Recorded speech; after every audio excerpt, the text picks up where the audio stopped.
mental health care users, they would not think that they can discharge a patient from life estimated to Mlange.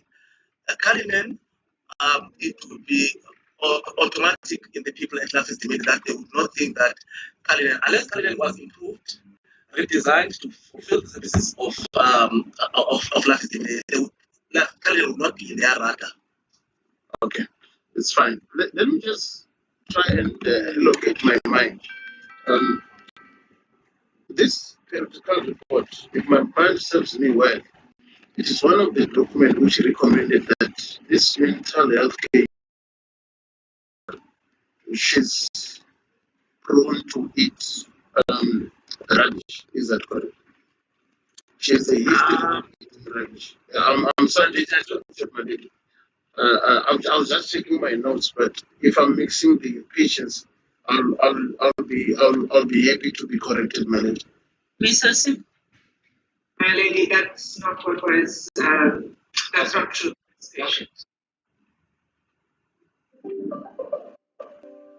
Okay, thank you. Doctor, it is noted that amongst the conditions Virginia had was dementia. That is flagged in page, paragraph 1 of your report, or rather your opinion. She was suffering from dementia. Is it dimension or dementia? Dementia, yes, dementia. My apology. And the post-mortem report revealed, according to your opinion, severe malnutrition, dehydration, and gangrene. When you went through the post-mortem report, what was the cause of the unfortunate death of Virginia, doctor? Can I just go to the post-mortem report so that I don't use my memory? It's okay. Yes, let him go to the post-mortem report. If I may assist quickly here.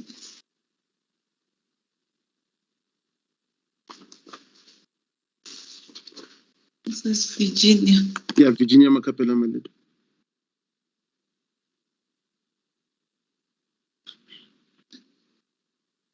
Docket number 7.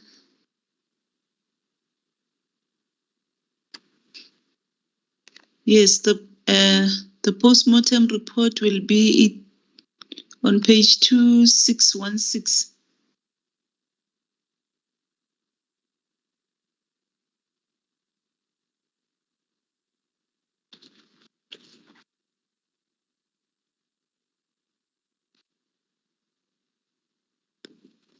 Are you there, doctor? Yes, I'm there. I'm just trying to read it, my lady. Okay. All right.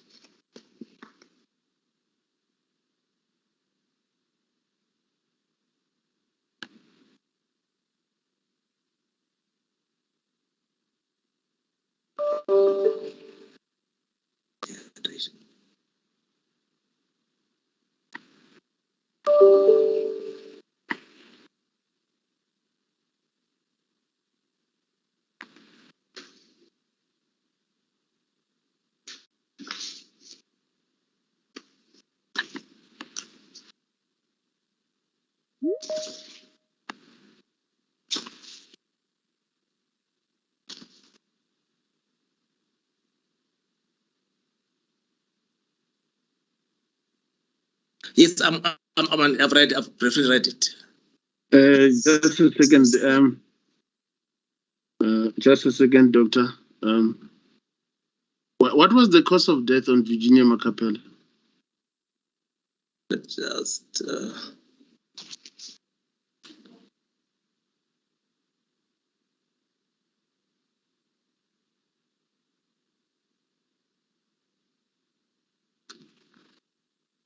It's on page 2616, paragraph 8.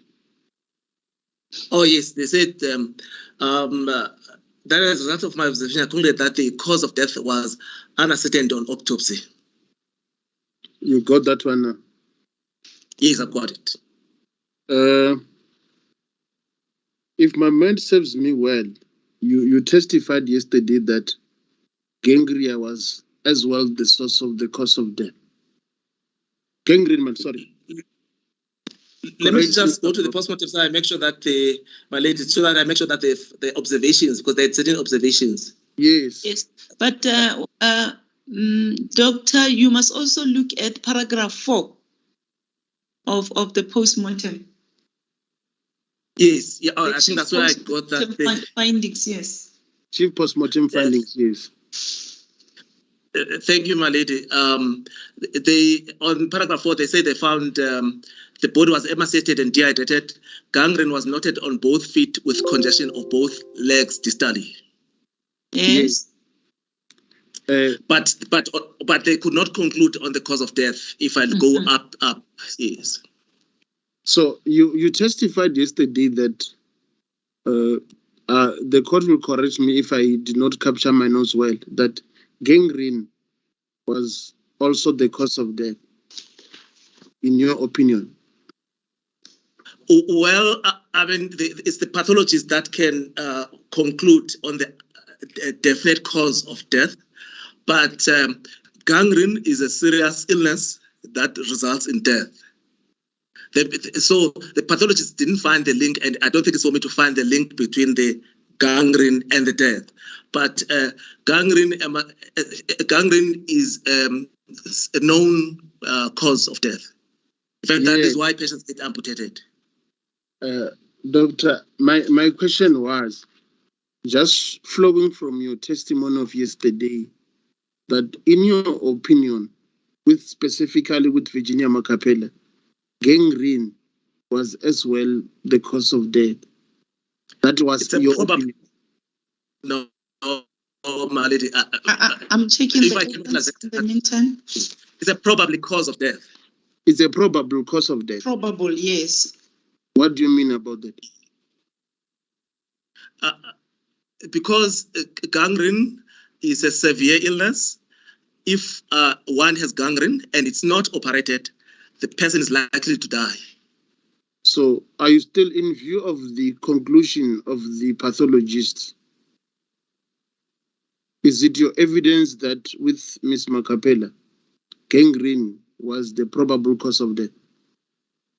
Yeah, the pathologist did not ascertain the cause of death, but in my view, if she died with gangrene, emaciation, and dehydration, those put together are likely to have caused her death. And we don't have evidence before this court. When did gangrene set in? Was it pre-discharge or post-discharge? Sorry, my lady, if counsel can help me, pre-discharge from where? From life Esidimeni. We don't have evidence before this court that Ms. Mcappell should not have gangrene when she was discharged, or she had gangrene. Yes, my lady, we don't. I don't remember picking up evidence that it was documented, whether we can check in the docket whether she had gangrene or no gangrene. I don't want you to proceed. Then I think we're going to have a problem. Thank you, Madam. Thank you. Yes, I don't know. Can we try again? Okay, doctor, let me rephrase again so that the question can be captured in the answer. We don't have evidence before this inquiry. One, that she did not have gangrene at the time of her transfer or discharge from life Esidimeni. My lady, I do not remember as well finding evidence whether Ms. Virginia had gangrene when she left life Esidimeni or not. But that would even add, if I can finish, my lady. Okay. That would even add to more recklessness if a patient can be moved from life Esidimeni with a gangrene to an NGO. So my assumption was that such a level of negligence would not be done by the Department of Health or by life Esidimeni, because a patient with gangrene, that's quite severe. In fact, the Department of Health, being the authority, if they found a patient at life Esidimeni with gangrene, they should take severe action against life Esidimeni, and they should immediately move that patient to a general hospital. No. Just stop there. No, doctor. You can for the just stop treatment there. of gangrene. Okay, So it was my assumption. It is my Just assumption stop there, that doctor. Doctor, hold on. We've got a problem. It's not your problem, but it's a signal problem. It's a connectivity problem. Yes, Ms. Asim, how are we going to resolve this problem?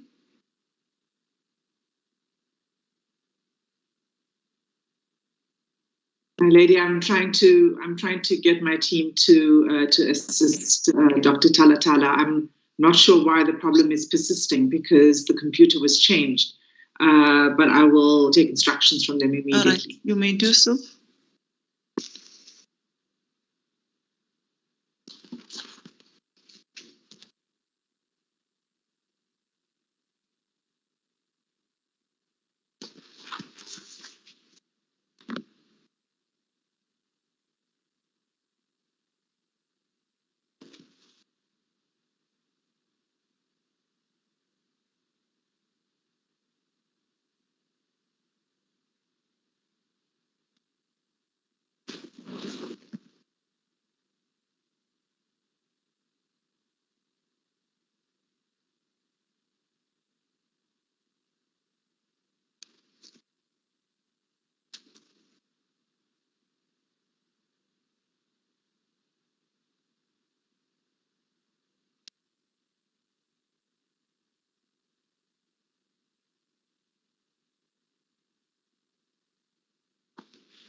Apollos Maleti, can I test if it's working?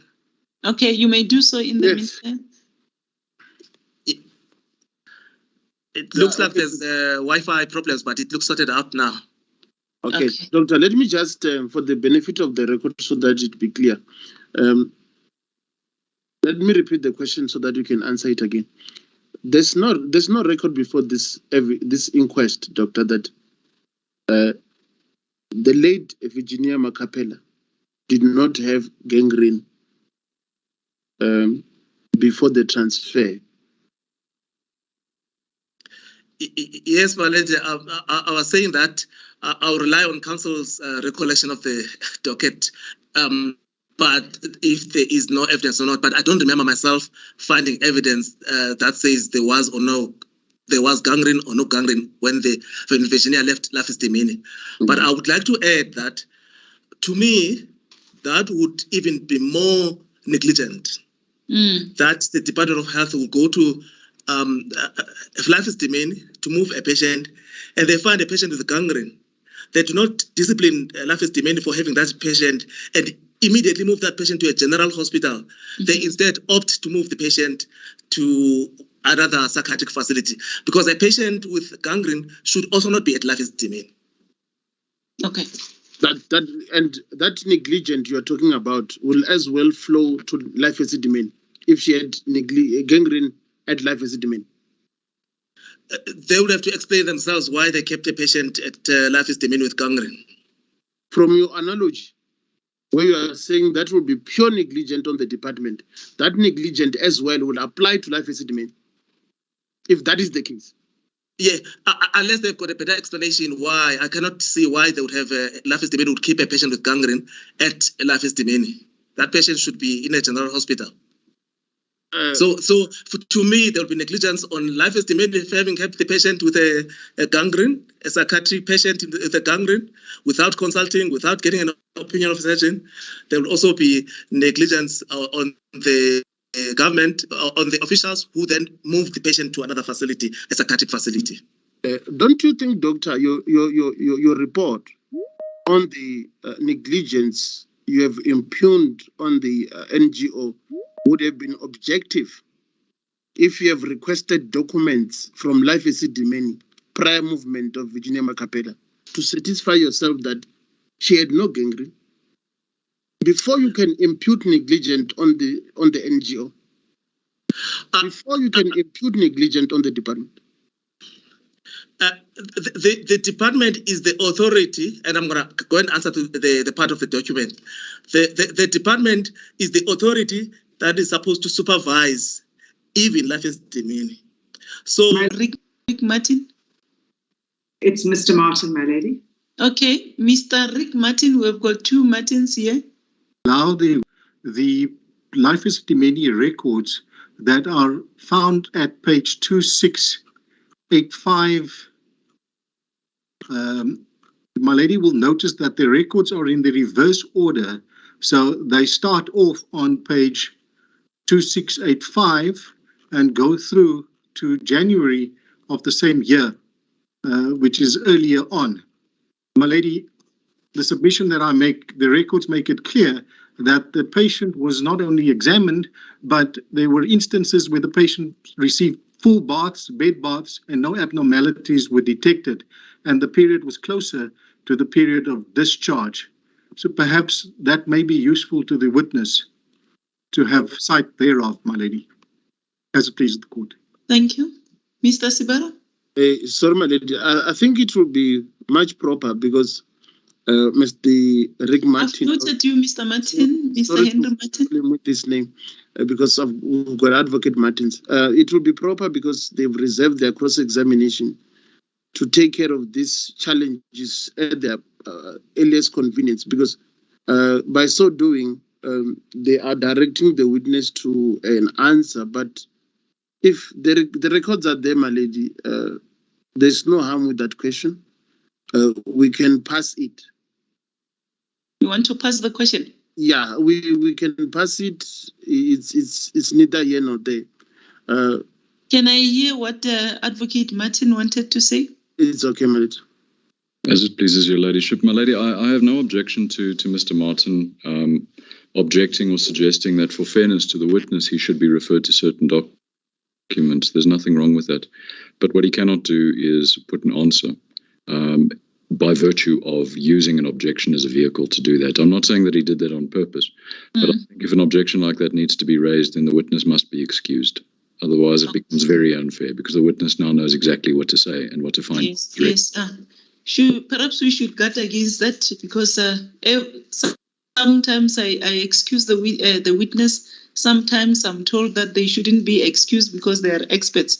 But for now, I don't know whether Mr. Sibara, I thought Mr. Sibara has abandoned that. Maybe we can proceed. Thank you, my lady. But can you please, all of you, guard against this? Immediately there is an objection, I'm going to excuse the witness so that the witness shouldn't hear what we will be discussing. Thank you, my lady. Doctor, just to sum up on this question, you did not have a look on the records of life Esidimeni, which specifically talks to the history of this patient prior being moved to the NGO before you can conclude your opinion. Is that correct? my lady, I had a look at the entire docket, but I've struggled to.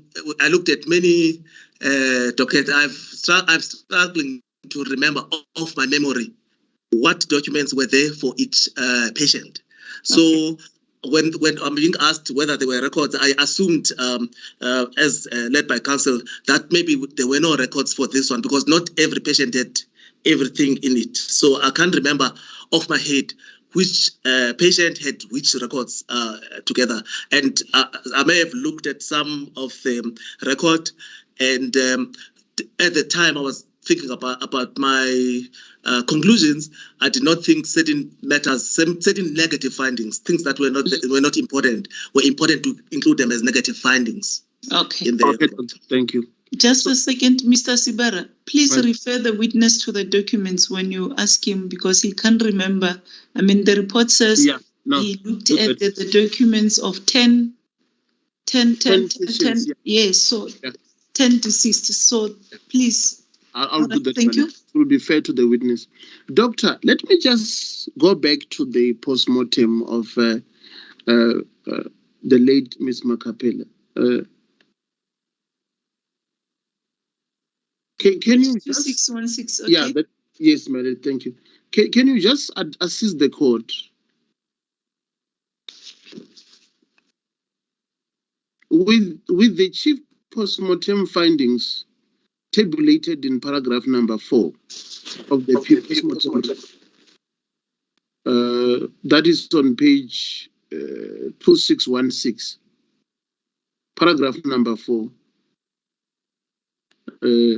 You are saying it is probable in your own experience that with the body which was emaciated and dehydrated, gangrene on both feet was noted, and the lungs were pale. These are the chief postmortem findings. With those chief postmortem findings, the pathologist who had the body of the deceased at his disposal, he could not ascertain the cause of death. Did you note that? Yes, I noted it, that the pathologist could not ascertain the cause of death. So with that in mind, with the reckless you referred to in the conclusion, with the uncertainty by the pathologist, is there any nexus between Virginia's death, the treatment by the NGO, and the sorry, if I can rephrase my letter, is there any nexus? Is there any nexus between Virginia's discharge from life Esidimeni and the cause of death? Do you find any link? My lady, can the council tell me what a nexus is? Or connection? Connection or a link? A link between her death. Discharge. Let's do it step by step. Between Virginia's discharge from life Esidimeni, her treatment at the NGO, and her death. Is there any connection? My lady, there is a connection. Whilst the pathologist does not link to the gangrene to the death, but the pathologist does not find anything else, does not report us that she was also shot or there was something else in her body. So the pathologist doesn't give us any other alternative except the probability. It doesn't ascertain it, but also their findings, the pathologist's findings, only give us the gangrene, emaciation, and dehydration as the only things that were found in Virginia, which make me conclude that there is a high likelihood that Virginia died from the complications of the gangrene. Now, counsel is asking, is that linked to the negligence in the NGO? My lady, for the patient to develop gangrene and not be treated, in my view, that is negligence. Thank you. Especially if they are in an institution. If the pathologist was convinced that gangrene was the cause of death, the pathologist would have noted that in the conclusion. Is that correct? Yes, my lady, as I say that the pathologist has not linked the gangrene to the death. So he has not concluded on the cause of death. It's me who's providing a probability of death from gangrene. So your probability differs from the conclusion of the pathologist? The pathologist has not offered a probable cause of death. I'm the one who's offering it, my lady. And you were not disposed to the deceased body. You only looked at the postmortem and the documents at hand. To know that a probable gangrene is a probable cause of death in humans, you don't need to dissect the humans. You don't need to do postmortems. Actually, most doctors know that gangrene is a probable cause of death, and those doctors don't do postmortems all the time. The general practitioners, the physicians, the pediatricians, the psychiatrists, all of us, we are not pathologists, we're not operating. If we were to conclude probable causes of death by doing postmortems, we would probably not prevent deaths. So gangrene is a probable cause of death. If one gets gangrene, in fact, it's almost certain that if you've got gangrene and you don't treat it, you will get, the infection will spread throughout the body and you'll eventually die. That is why we sometimes have patients who refuse to have operation, to have their gangrene refused. We have to sit with them, counsel them and say, you have to have the gangrene removed, otherwise you lose your life. We know that. We don't have to do postmortems to know that. Thank you. Okay, thank you, Doctor. Let's go to point number 4. The lungs were pale. Can you know? Do you see that one? Yes, I see. What could be the cause of the lungs being pale? Yeah, I'm not a pathologist, my lady. I'm not gonna know. I don't want to provide all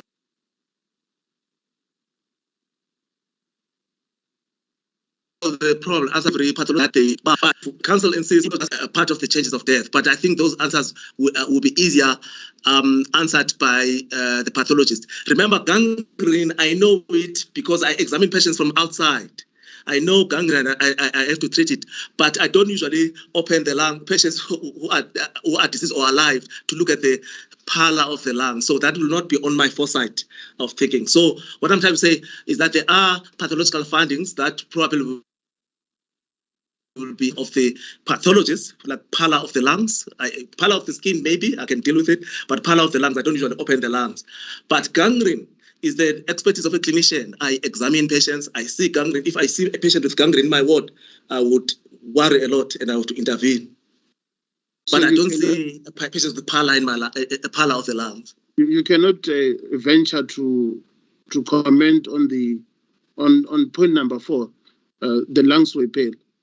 Is it pale or pallor? The lungs were pale, but we just call it pallor when we sort of make it now. All right. Can you comment on the liver was congested? Just a second. Did you say, as a clinician, gangrene? It's an expertise of an expertise of a clinician. Yes, my lady, I don't exclude pathologists. It's expertise of all of us as doctors. Okay. But it's even more important. But you dealt with it in your capacity as a clinician.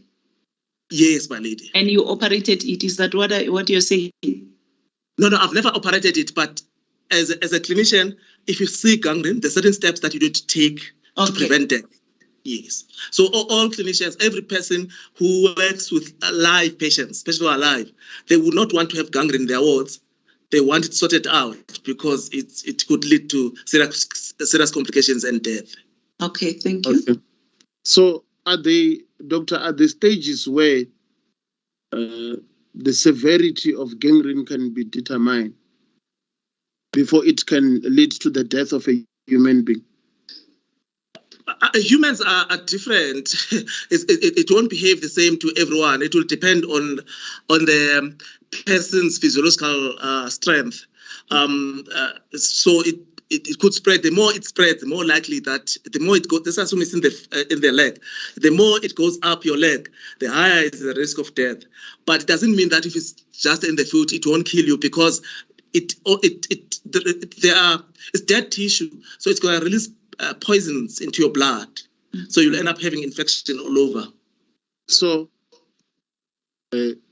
this gangrene, which is noted in this postmortem report, it's not clear its extent, how far it was on the deceased. Can you assist if you've got that on record? I think they just described it, both feet. It was both feet. Yes. So its extent is not clear. It is clear it's both feet. Yes, it's but not where both toes, not both legs. So where on both legs, we don't know. No, they said both feet. Yes, both feet, yes. We don't know where. To what extent, is that correct? Can I define it? It's not the legs. Okay, you can define it. It's just the feet. Yes. If we interpret what they've written, it's just the foot. The foot. And the anatomical organ, the foot. The what you step with. So if they said both feet, I assume that the foot and the other foot, both feet were affected. I conclude that the leg was not affected.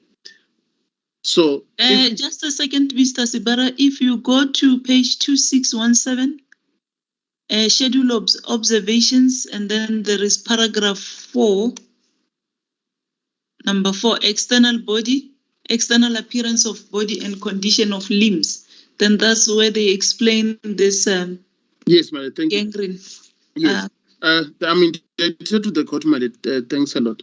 Gangrene was noted on both feet with congestion of both legs distally. Yes. Can you, with the assistance of the court, can you assist us and just dissect that paragraph? What does it mean? Just that line on gangrene. With your probable cause of death, yes. Yes. It means both feet had gangrene. Okay. And then distally, that, like towards the foot, if I were to point at it, okay. Towards the foot, the leg itself was swollen. Okay. So, it does not tell the postmortem report, doctor, that perhaps maybe the gangrene had affected up to the knee. It has gone up the knee. We don't have that evidence. Is that correct? We do, my lady. Maybe, let me just repeat it again. Foot is not the leg, my lady.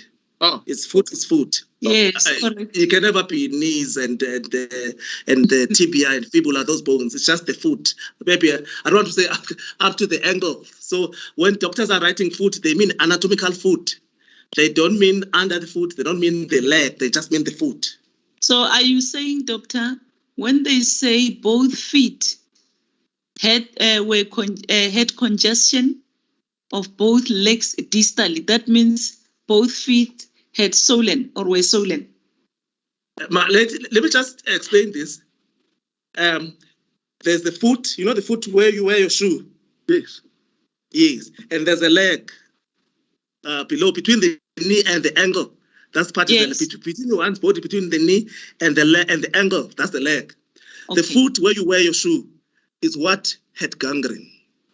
Now the leg. That is this part that wears the shoe. Yes, yes. And then between the knee and the ankle, now they are saying towards the ankle, that's distally, towards the ankle, the leg itself was swollen. It didn't have gangrene, but it was swollen, it was congested. Yes. So, I mean, you can already see that the gangrene was spreading up. That's why there's the swelling there building up. So,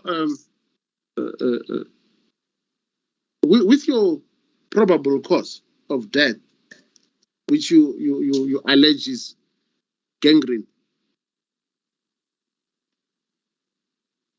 if you can assist the court, why was it difficult for the pathologist to pick it up as a cause of death, as the biological cause of death?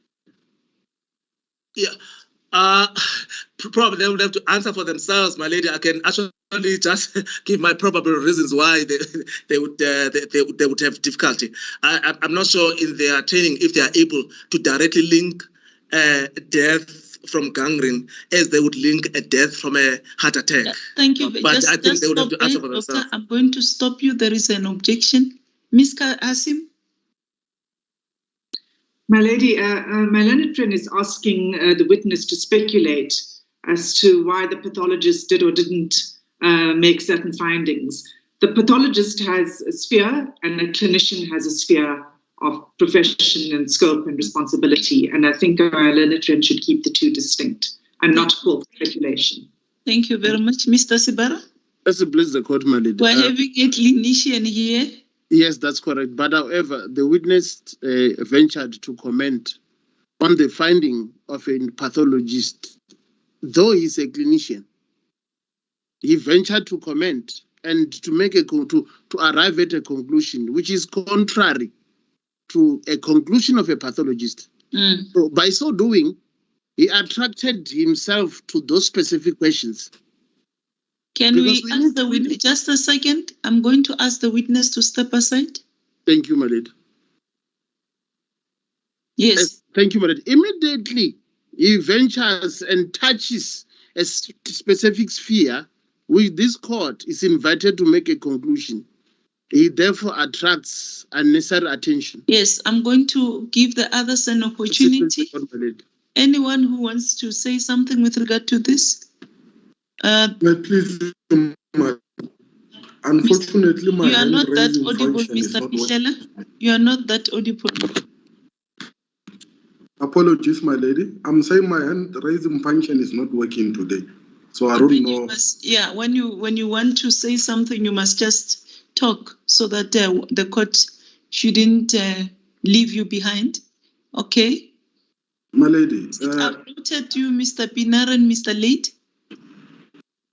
My lady, the witness opened the door to the line of questioning. Yes, you are not that audible. I'm going to commenting on things that fall I'm going to stop you, Mr. Pitela. My lady, I'm saying, can your ladyship hear me? You haven't said anything. I'll tell you. Continue. My lady, I'm saying the witness opened the door to the line of questioning by commenting on things that fell outside of the scope of their competence. The question should be allowed. Thank you. If the witness is a clinician and is made your point. Thank you.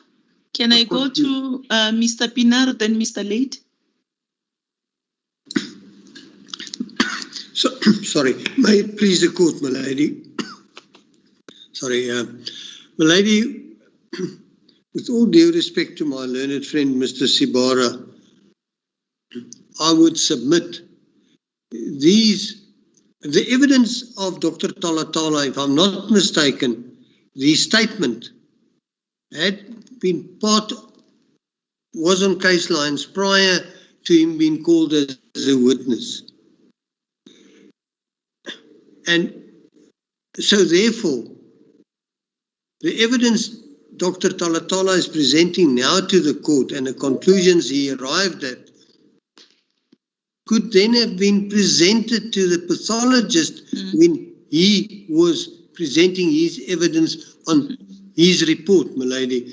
It would not be fair, with all due respect, to require Dr. Talatala to criticize or comment on what the pathologist found or concluded if there was no cross-examination directed to the pathologist in that regard. Then it means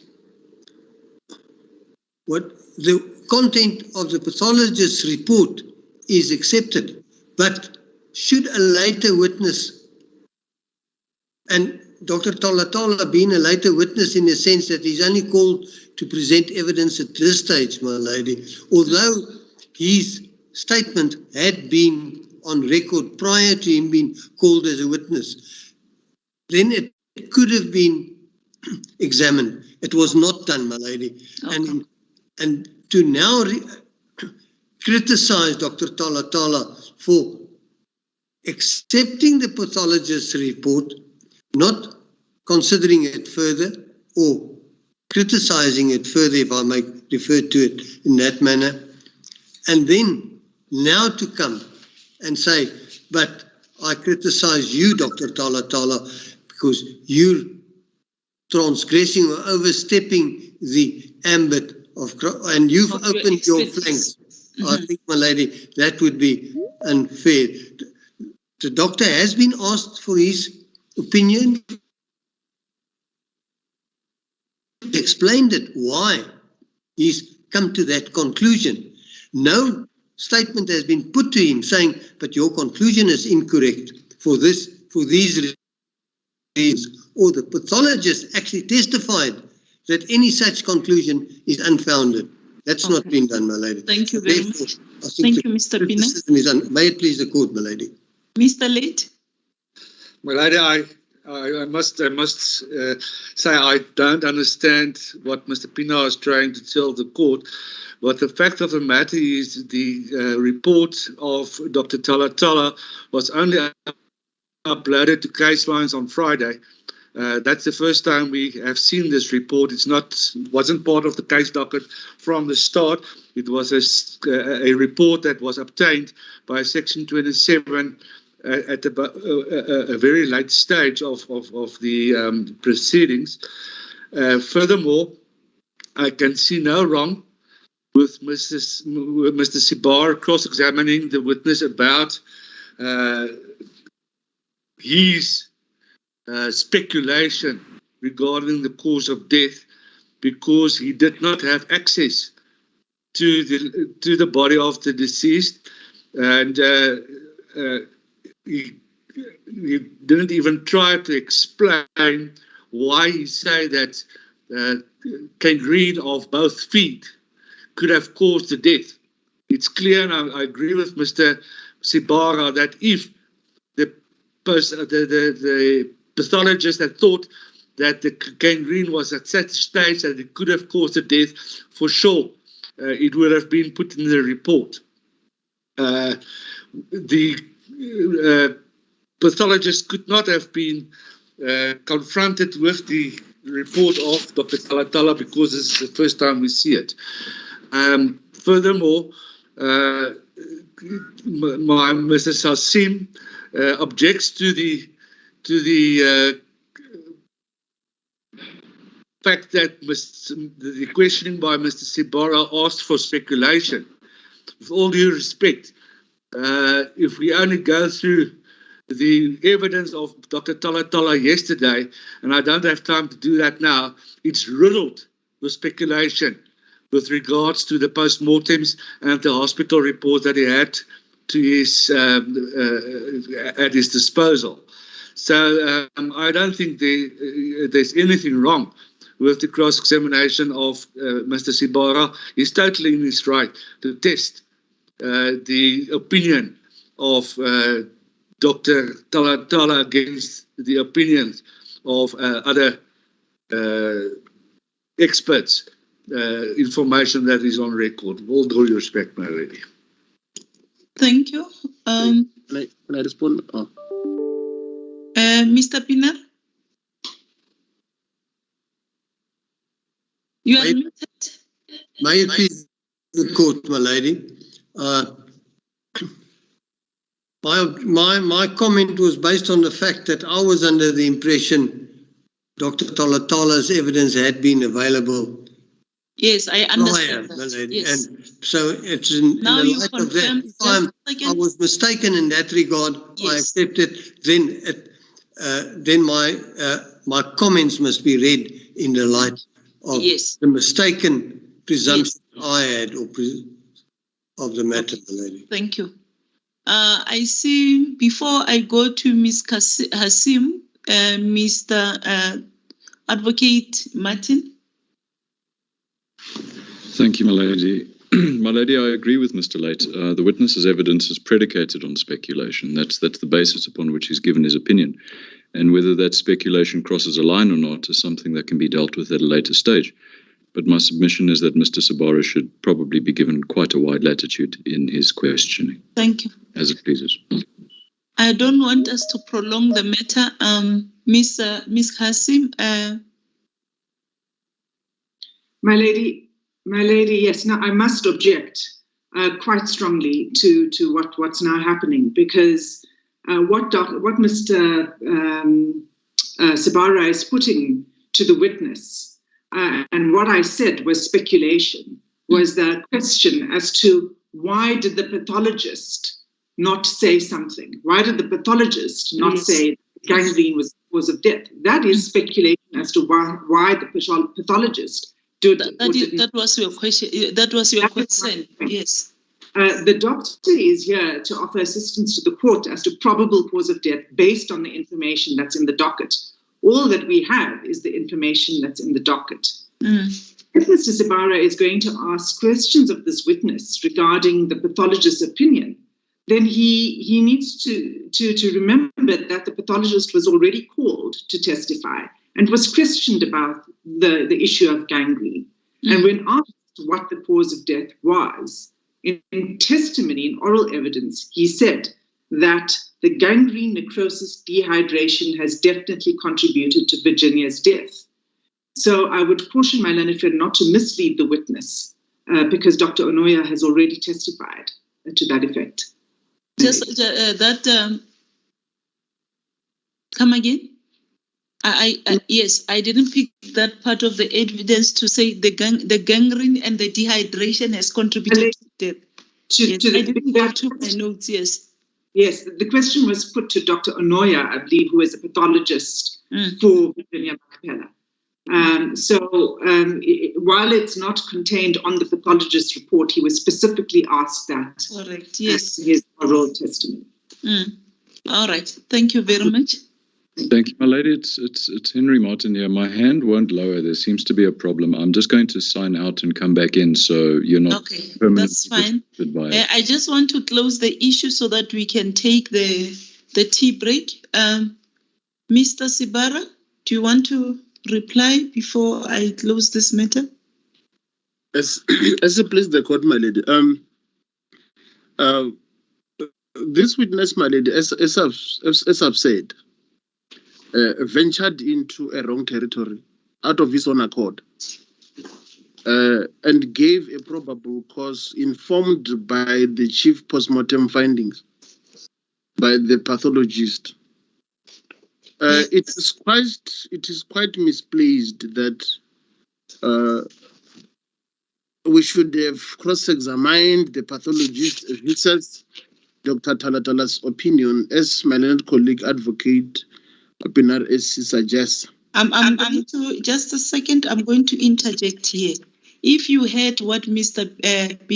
Advocate Pinar has, yes, let's just leave his submission because he has owned up that indeed this report was only filed late after Dr. Onoya had testified. If you can just deal with the submission by Ms. Hassin. My lady, the witness himself seemed to be at odds with the findings on the pathologist's report, the document which he as well relied on to come to his probable conclusion, which in my view, my lady, it's informed by speculations. And I am here trying to test his probable findings versus the biological findings by a pathology who are sitting with the body.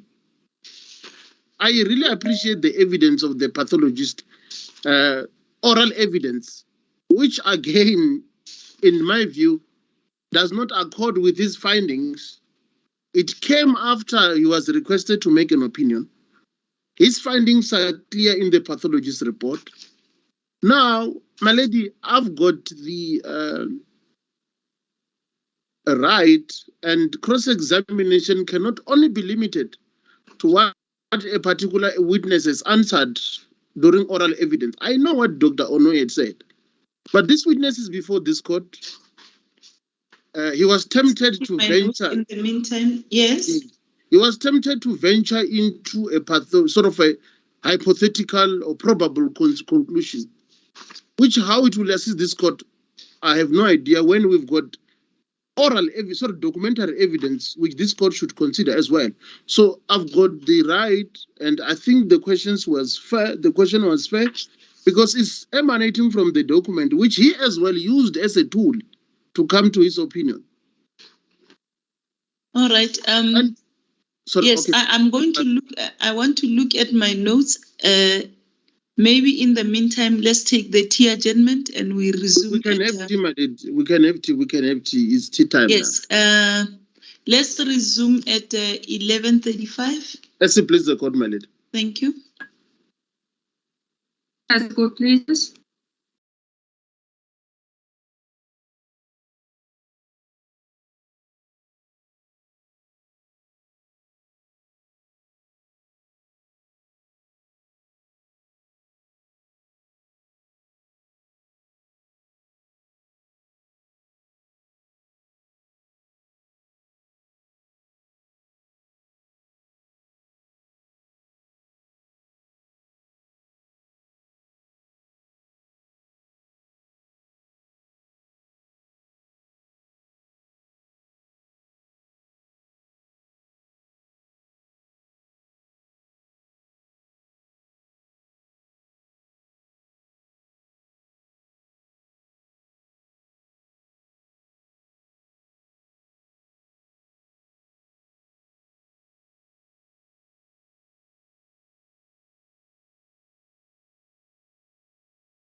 Nomination by Mr. Pihlela. The witness, I think Dr. Unoya was specifically asked in relation to the deceased, Miss Virginia Mcappell, as to what killed the deceased. Then mention was made of a number of things, malnutrition, dehydration, necrosis. And then he said those have definitely contributed to Miss Mcappella's death. And this was in relation to this paragraph that says the cause of death was ascertained on autopsy. On that basis, I'm going to allow Mr. Sibara to continue with the cross-examination of the witness. Please, the court, my lady. My lady. Just, okay, Mr. Late. I also found another matter, another aspect of the evidence, the opinion, the addendum that was handed also in as an exhibit on page 2723. Page? Of 2723 of the record. Dr. Onoya also raises an opinion as to the probable cause of death. Okay. Thank you very much. Thank you, my lady. Let me just make a note here of what you are saying.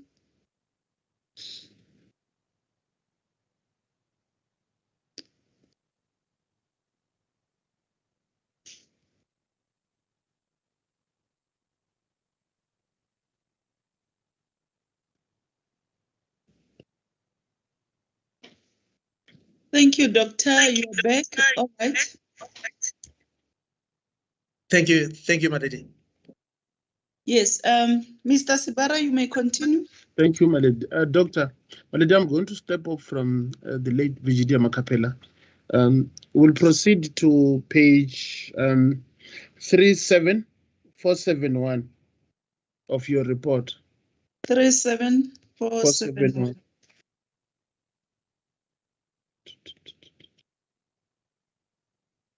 Just a second, my lady. I just want to go to the PM report in question. I'm going to refer this court to. That is the deceased case docket number 9, Terence Chaba. Terence Chaba. My lady, we are going to deal with, in conjunction with the post-mortem report of Terence Chaba, which is on page 2749. Just a second for me. I just want to get my notes quickly. This is in respect of Chaba. Was this also Dr. Unoya? No, it's Dr. Blumenthal. Oh, that one we don't, yeah. He didn't testify, Dr. Blumenthal. Okay, so you are referring us to this page together Yes. with the post-mortem. opinion. Yes. Okay.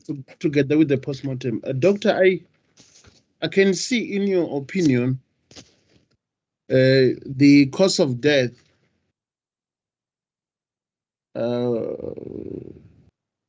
even though it's not numbered, is just below the date of the death in page 27471. That is Bronconium. If I may assist, this is 2 lines from the bottom. Yes. The second line from the bottom, yes. Yes. That is on the postmortem report, my ladies. Just a second for me.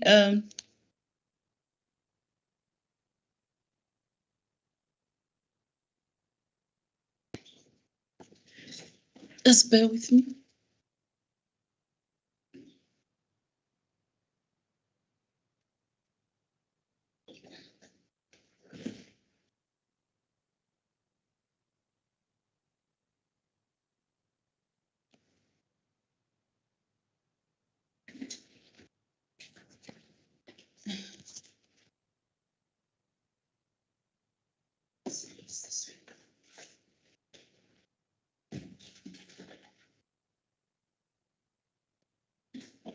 Thank you.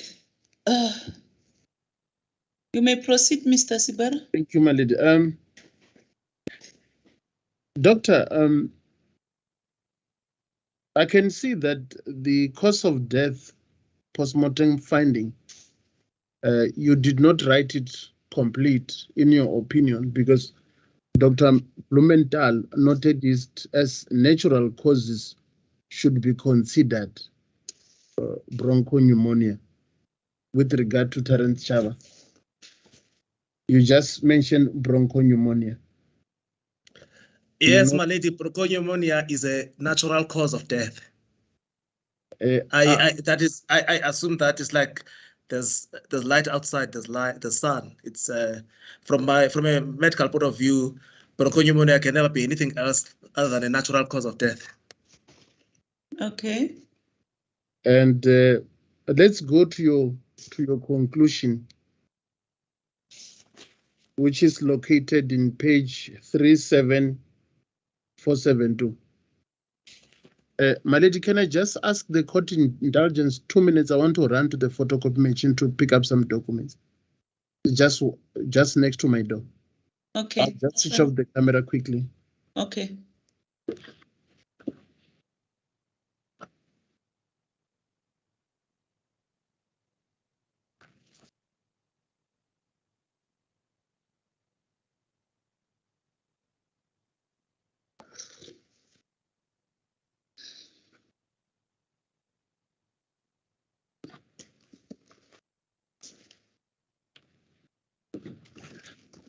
Thank you, my lady. I'm back.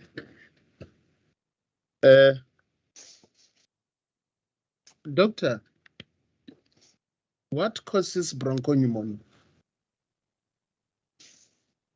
From your point of view, as a clinician. There could be bacteria, viruses that causes the pneumonia. And can it be found in any space? What do you mean, the pneumonia? The bacteria. Sorry, but can one inhale the bacteria from anywhere? Yes, yeah. Yes, Madrid. Yeah, you can inhale it anywhere. And that is your evidence is just a carbon copy of the evidence of Dr. Levete when I asked him that question. So, based on your conclusion, Terence Chava was at Precious Angel. Do you recall? Yes. Let me double check, Madrid. It's on your report. Let us give him the chance to look at them. Thank you.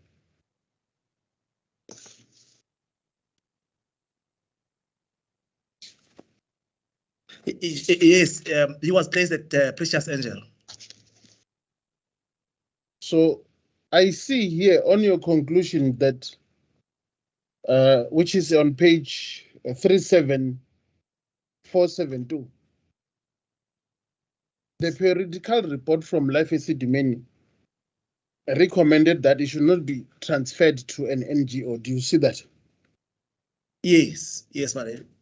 Did the transfer of Terence Chava to Precious Angel contributed to him being affected or infected with bronchopneumonia? Taking everything together, it did contribute. The transfer from Life Esidimeni as well as his stay at Precious Angel. Let me just educate you from the evidence of Dr. Levete. He testified that the bacteria which causes pneumonia, it can be everywhere, even at the office of the DPP. He was giving evidence. He can inhale it. It causes bronchopneumonia, and one can die. Yes, my lady, it's everywhere, but we are not all dying. Because there's certain things additional that makes one vulnerable from dying from the bacteria or viruses that cause bronchopneumonia. Yes, even where I'm seated at, there's bacteria, I could inhale them, but there'll be certain features, one from the body itself, your own health status, your own nutritional care, if it's your immunity is low, then you won't be able to defend. The body is designed to always be fighting these diseases that are around us. So yes, it's everywhere, but we are not all dying because of that, because we are not putting ourselves in a vulnerable position to get the Bronconium and die from it, as Mr. Chaba was. Okay. Let me just interpose you on Mr. Chaba. Do you have any data of mental health care users dying at life Esidimeni prior transfers?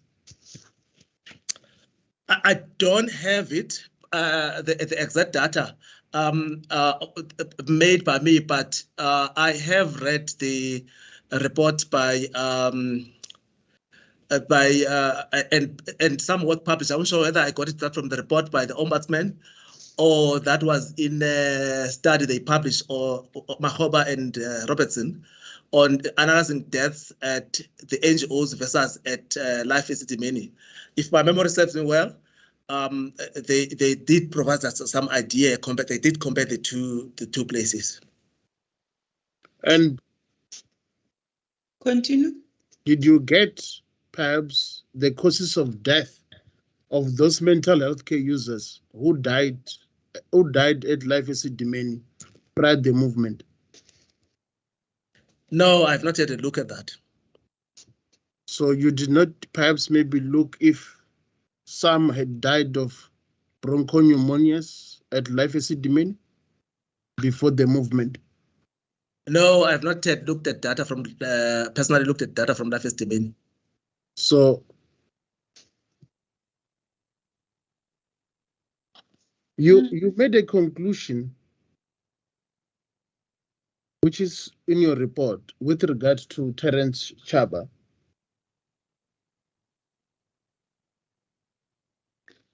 which talks to inappropriate discharge at life Esidimeni against the recommendations of the periodical report, and inadequate care at the NGO contributed to Terence's poor nutritional status. Do you note that? Yes, I'm aware of that, Madede. Are you suggesting there that the inappropriate discharge then contributed to the bronchopneumonia? Let me just finish. Yeah. Let me just finish so that I don't disturb you. And if so, on what basis? The inappropriate discharge led to a placement in an NGO that did not provide adequate care. Why do I say that? Because we can see that he had lost a significant amount of weight. I'm not sure if that is not also commented on the postmortem, but if the postmortem, there were weights taken. So, in the time before Terence's death, he had lost a significant amount of weight, and the cause of weight loss is poor nutrition. And the poor nutrition if people are not fed, or if they are not. Either there's no food or they are not supported to find themselves, to eat and supervise in their eating. With loss of weight, that impairs one's immune system.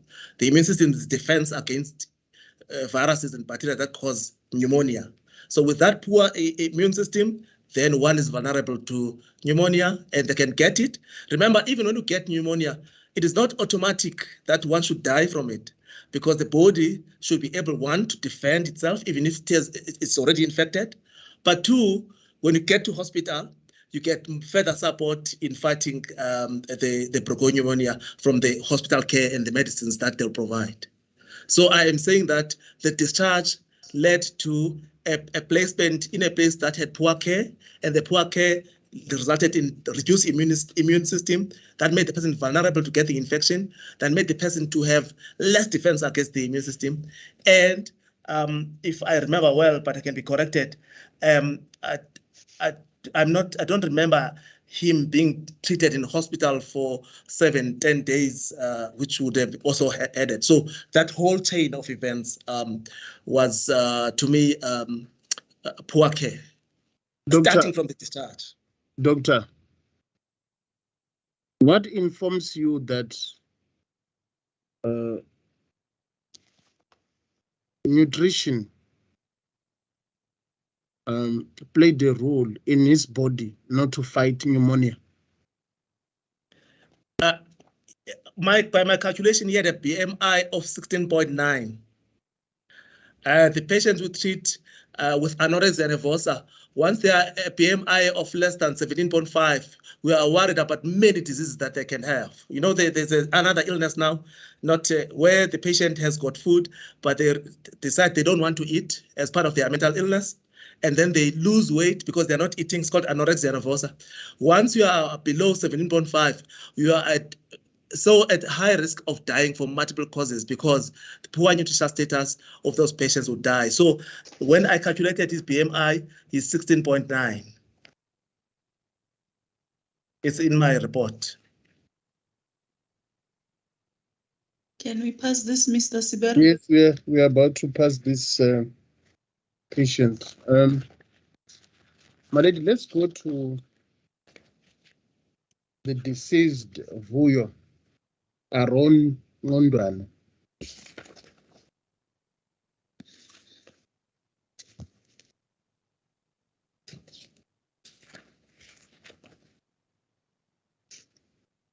It's on page 37473 of the doctor's report, my lady.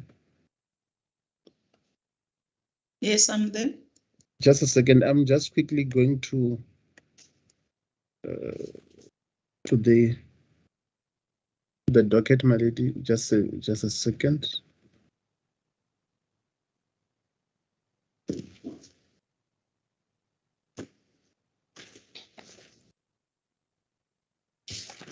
The deceased postmortem report is on page 6056 on case line.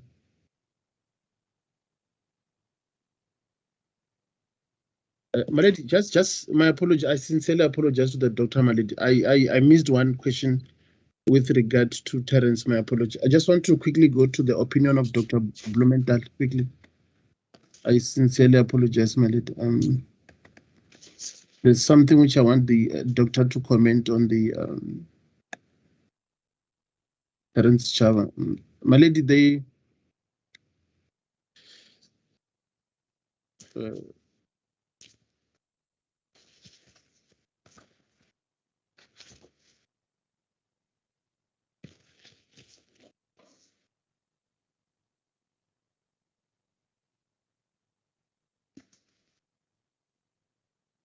I just want to quickly check my notes, my lady, where I've noted it.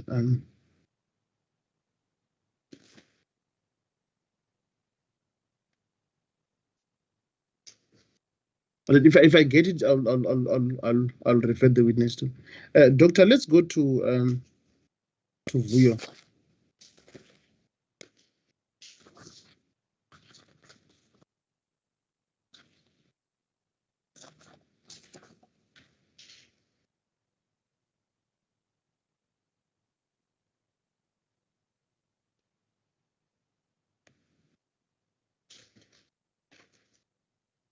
Your conclusion is on page 37475.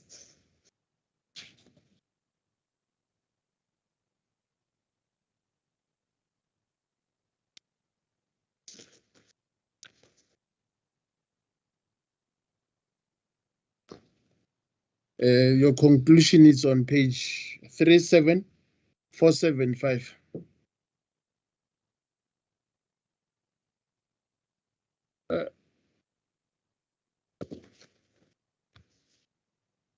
Doctor, from the reading of your opinions, all the deceased you examined, it would seem they were placed in unsuitable environments or NGOs. Do I read them correctly? I request, my lady, that we focus on this one because I don't want to make a sweeping conclusion about all of them at once. I would rather deal with each. Yes, that's much better. Can you be specific, Mr. Sibara? Vuyo was at Cullinan Ken Rehabilitation Center, which is a government institution, correct? Yes. He died on the 7th of February 2017. That is captured in first paragraph of your report in respect of Vuyo. That is page 37473. Sorry, my lady, can we just correct? Can we just double check if Vuyo died at Cullinan or at Anchor House? Can I just go to the record? Yes, you can.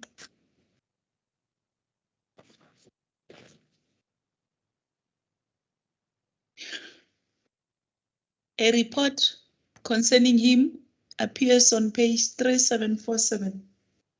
Yeah, 37473, my lady. 473, yes. Yeah.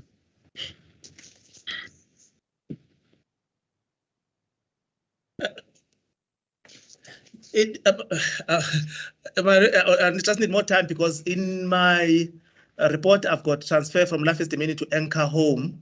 I want to just check if that was an error from me.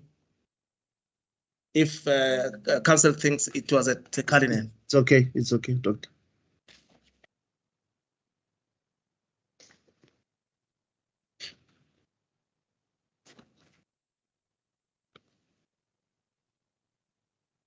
Oh, I see. Sorry, I can see on the second line. Yeah, it was at Cullinan. I think he was moved. Yeah. Yes. So this is a. Are you still persisting that he was placed in an unsuitable place? Yes, my lady, I'm still persisting. This is where, in your opinion, Vuyo died, and the cause of death is aspiration pneumonia. Yes, my lady, I just substantiate why I'm persisting. Yes. I do not think that Cullinan itself was a suitable place for the patients of severity of the extent of severity as the patients of Life Esidimeni. Why? It was firstly it didn't have the experience of looking after those patients. It's not a place that we would commonly refer to when we send our patients, like from Steekfontein, from other facilities. The second part is, as I said even yesterday, even if it was a place of competence, a place of equivalent competence to Life Esidimeni. In fact, maybe we can even leave that part, whether it was, we can wait what was competent. But even if it was a place of equivalent competent, but his disabilities would not be suitable for it, especially because the new team that will be looking after him would not have been familiarized to his challenges. That includes swallowing inedible things. Doctor, if Vuyo goes to CCRC, which is a government institution, with a periodical report that he has got a tendency of swallowing things, are you still persisting that it was not competent equivalent to Life Esidimeni, hence it's a government institution? Government institutions are not of equal, are not equivalent in how they look after patients. Let's start there. But I'm not even insisting on that one. I am saying that even if it was of equivalent level of care, they did not. They were not prepared for the patients. I mean, it will even be worse if you are implying that they actually received the periodical report, and the periodical report told them that this person is at risk of swallowing inedible things, but they still did not protect that. That would even be worse. I mean, one scenario is that they were not aware of it, they never received the periodical report, But the second scenario is where they were actually made aware, but they still could not protect the medical care user from that. And then the patient then gets the aspiration pneumonia, and then that doesn't get treated for it. That's further negligence. Doctor, let's explore this periodical report with regard to Vuyo Ngongwane. He's coming with a periodical report from Life Esidimeni, which says that this patient has a tendency of swallowing rubbish, to put it in the context of the report. Did you note that on that report from Life Esidimeni? My lady, can you go to the product? Yes, Ms. Hasim. My lady, if my learned friend could just refer to the witness to the part of the docket that he's speaking to, that would help the witness. Mr. Sibel? Just a second, my lady. I'm taking this witness from his own evidence that he was sent to CCRC. He confirmed the witness. He has already answered that. With a periodical report, which tells the hospital this person has got a tendency of eating in uneatable. Do we have that periodical report that says that? My lady, the witness answered that. What did he say? Yes, the witness testified that the hospital had a report which says that this witness has got a tendency of swallowing objects. Just 2 seconds ago. My lady, I didn't say that. Oh, sorry. Ms. Hasim? My lady, if the court can bear with me, I'll get this report. I'll let the witness answer. Yes, Ms. Karen Hasim? My lady, I believe the witness was about to answer and he can continue. Okay. You may answer, Doctor. My lady, I didn't say that. Firstly, I've asked that the council refers me to the periodical report. Secondly, I am not certain, unless the council can tell me that is factual, that the Cullinan had the periodical. I didn't write that the Cullinan had periodical report. I said Life Esidimeni wrote the report, the periodical report is in the docket. I'm not sure if Cullinan actually received that kind of a periodical report. The people I would know. You are talking about a periodical report from Life Esidimeni. Yes, my lady, it's from Life Esidimeni. Not CCRC. Yes, and it's in the docket. I am not sure if it was passed. It is not a usual thing to pass it, but okay. I'm not sure if it was passed to them. Okay. Mr. Sibara, there you are. I'm quickly going through my notes and the case line. I think this aspect of a patient who swallows objects is covered on record. I'll request my colleagues to assist me with the page. Just a second, my lady.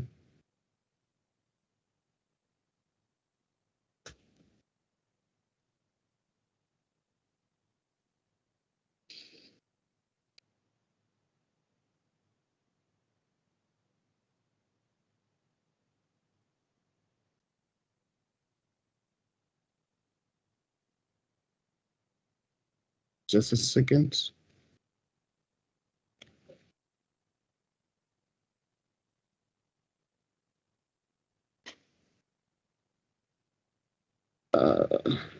Okay.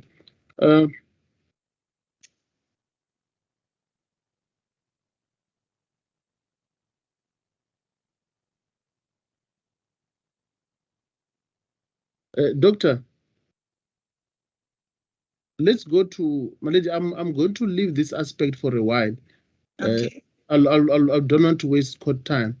Can you explain to the court, in your own understanding and your experience, aspiration pneumonia? What is that in the biological terms? Yes, aspiration pneumonia occurs where if one is vomiting and for some reason they cannot protect their airways, because you know when you are vomiting, the vomiters, the trachea and the esophagus, which is the windpipe and the pipe that you use for swallowing, they are next to each other. Yes. And their openings are next to each other. So when you are vomiting, you don't want that vomit to go down the breathing pipe, the trachea. So if then that you cannot, for some reason, you cannot protect the airways, the food will go down the breathing pipe into the lungs. And then because it's food, it will irritate the lung, just the chemicals of the food, but Yes. also the food itself can have bacteria. So that will then evolve. You start getting an infection of the lung, which is the pneumonia. It may start with the swelling, and then it becomes the infection of the lung. That is what we call aspiration pneumonia. You get the word aspiration means you just taken food down. You've taken an object down the airway pipe, the trachea. So it will start by one vomiting. Then the vomit goes to the pipes of the lungs. And the food bacteria, which is on the vomit, then contaminates the lungs, then the aspiration pneumonia develops. Is that correct? Not only the bacteria, also the chemicals of the food. Remember, the food it's from the stomach, it has got acid.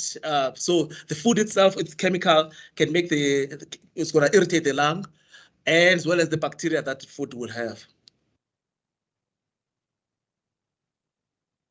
Continue, Mr. Sibera. And how easily could a treating or an NGO or a hospital or a center be able to quickly detect that aspiration pneumonia has set in? I hope that they won't start there. That will not be their warning sign. They may be running out of time if they're gonna wake up at the aspiration side, at the pneumonia level. They must wake up at the time of aspiration. So they must anticipate that, just like with your own child. Remember, he's got intellectual disability.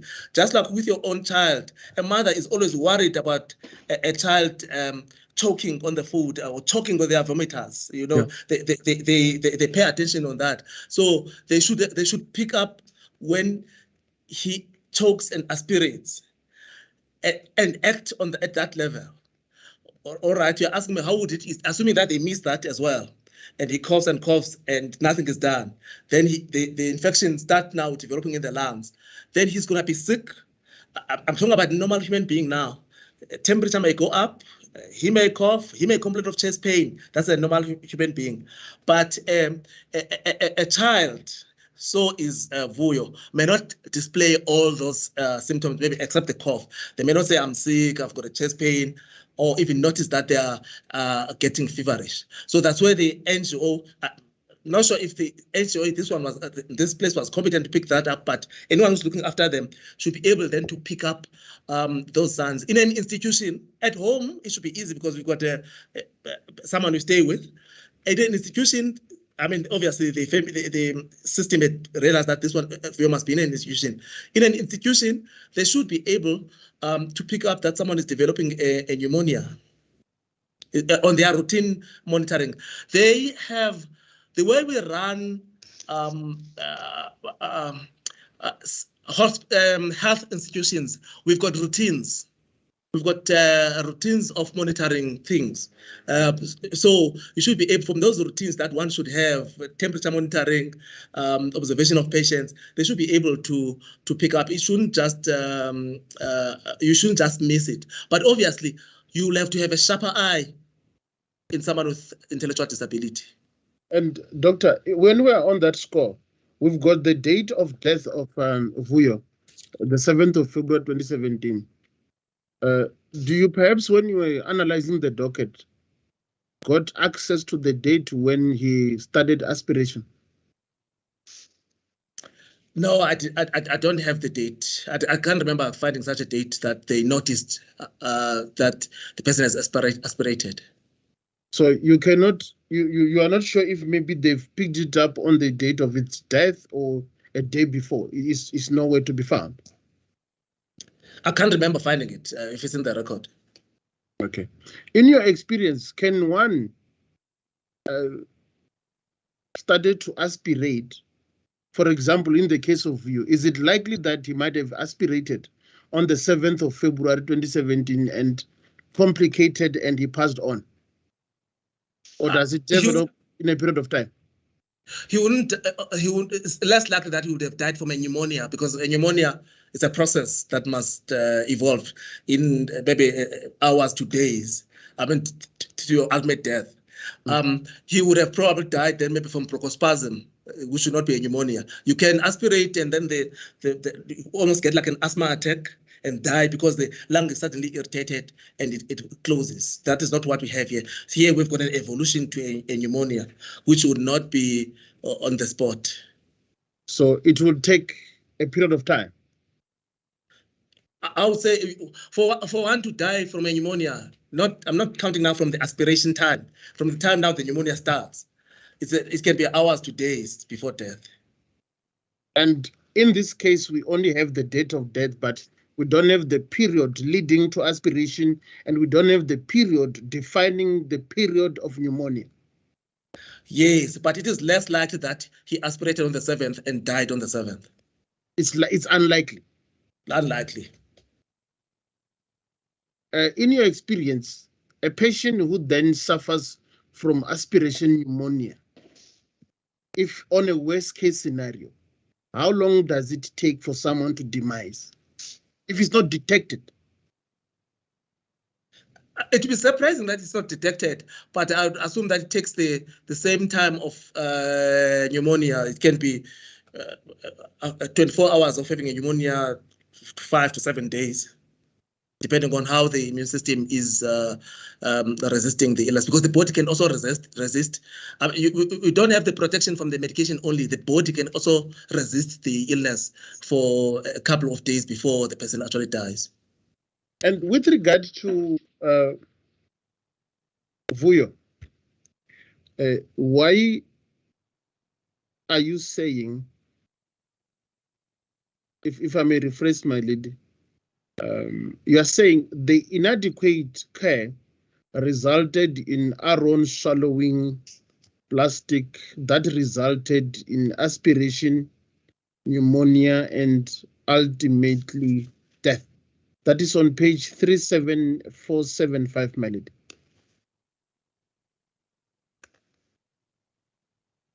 Continue. Yes.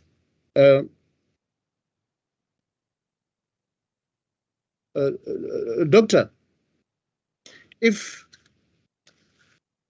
you go to your report, sort of a brief summary on Aaron, my lady, I'll read it for convenience. I'm going to just oppose the two. Page 37473. It says in the body of your report, I'm going to read from the line which starts as follows, my lady. He was on leave of absence from 31st December 2016 to 15 January 2017. Can you pick that up? Are we together, doctor? Yes. So apologies. Yes, I'm with you. This is a patient you are saying he was inadequate to be placed at CCRC. Now he's on leave of absence. Will I be correct that he was sent to his parents' home? I would assume, I don't know who took, it could have been relative. I don't know who would have taken him. I can't remember off my head. I'm sure it's there in the record. But it would be some guardian who would have taken him. And let's go to that paragraph in your conclusion. I'm going to try and I'm trying to apply my mind into the two paragraphs. The leave of absence, which ended on the 15th of January 2017. The inadequate care resulted in Aaron swallowing plastic. Do we know when did he swallow the plastic? No, we don't know when he swallowed the plastic. So can you rule out that he swallowed the plastic while he was on leave of absence? Let's take both scenarios. Yes. As possible. Less likely that he came back and stayed for 2 weeks with the plastic and then eventually died. But let's take the first scenario. The first scenario would be he came back from the leave. It's the one I proposed, and he swallowed the plastic at the way he died, and then aspiration pneumonia and died. That's first scenario. The second scenario is even of more concern. that he swallowed this plastic at home, came back with the irritation in the stomach, because the plastic in the stomach would irritate, and vomited. He came back when, let me just go back to the date. He comes back home on the 15th of January 2017, vomiting. Nothing is done because he's got something in the stomach. He vomits until he gets pneumonia and dies. Remembering that if you are a healthcare facility, a mental care facility, when the mental care user comes back, you must get the history from the person who was looking after the mental care user. Was he taking medications? Were there any problems? So he comes to you already having the plastic, already vomiting. So to me, that is would be a worse scenario of negligence than the scenario where he swallows it at the end, at the place where he died. You record it even in your opinion that he was at Anchor. He returned to Anchor home after Christmas and died on the 17th of February 27. Vuyo enjoyed Christmas with his family. He comes back to CCRC after in February. Doctor, we've got a gap from 15 January to the date of death. It's probable that he might have swallowed the plastic. From the 31st of December to 14 January, it's probable that he might swallow the plastic. Is that correct? Yes, my lady, it's correct. I'm also putting forward that if he had swallowed at home, that would be a worse case of negligence, not from the family first, but also for the institution not to pick it up that he's coming back sick. Hold on, doctor. You seem to be having I'm going to stop this, Mr. Sibara. We seem not to be moving. We don't have any evidence as to where were this plastic, during what period, where was it swallowed. So Thank you, I think you have advanced this sufficiently. Can we just pass, thank please? You, I'm indebted to the court.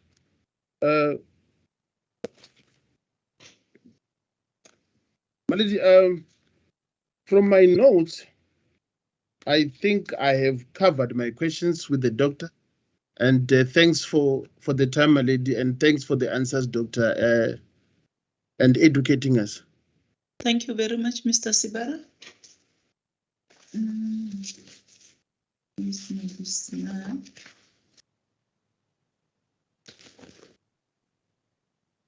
Just bear with me. I must get the list. We're supposed to cross-examine after Mr. Sibara. I'll have to look at my list. I've been fiddling with my pages now. May it please the court, my lady? Is that you, Miss Siboko? It's Miss Mcappell, my lady. Oh, I'm sorry. I didn't even look. I just heard the voice. Yes. Do you have questions to the witness? No questions, my lady. Thank you. May it please the court. As the court pleases, my lady. Yes. We do not have questions to Mr. Udamo? As the court pleases, my lady, we just wanted to give an indication that we do not have questions to the doctor. Okay. Thank you very much. I got my list now. Mr. Boko?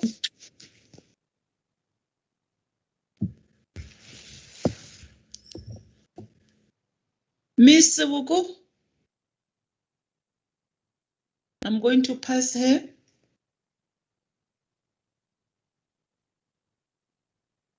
Miss Ram, I think Miss Matlape has already indicated. Miss Tota, my lady. Ramaimela, Miss Tota. I have no questions, my lady, for the witness. Thank you.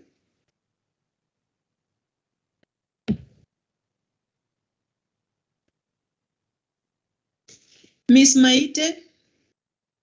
May it please you, my lady, I too have no questions for the witness. Mr. Shamango?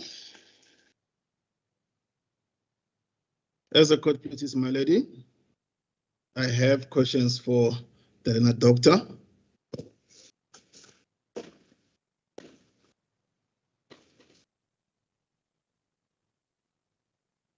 Yes, you may proceed. Thank you very much, my lady. As the court pleases. Good afternoon, doctor. Afternoon, Council. Doctor, my name is Advocate Shabangu. I'm representing Priscilla Nyatru, who was the CEO of CCRC at the time. Doctor, my questions will be specifically on your report regarding the late Charity Ratoto.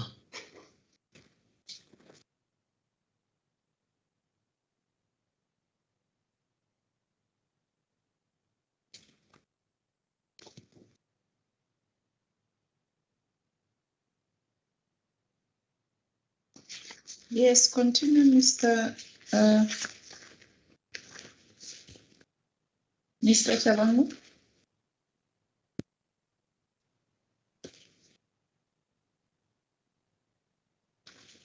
We're waiting for you, Mr. Chabangu. I think you are muted. As the court pleases, my lady, my apologies. Doctor, that is on page 37475. Do you have it? Page? 37475. That's where the doctor's opinion starts.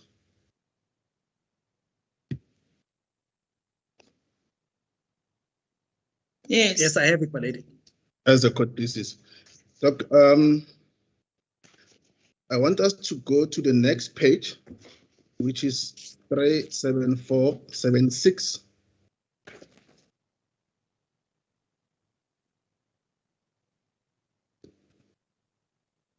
Yes, we're there, Mr. Chabangu. For the sake of time, please. As the court pleases, my lady. Doc, now on this page, second paragraph, line 10 from the bottom.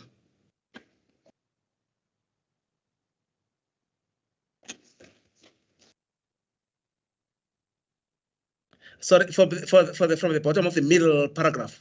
That's correct, Doc. That's the middle paragraph, yeah. We start when Charity was moved from. Yeah, I've got it, Council. I'll read for record, Doc, just for the sake of time.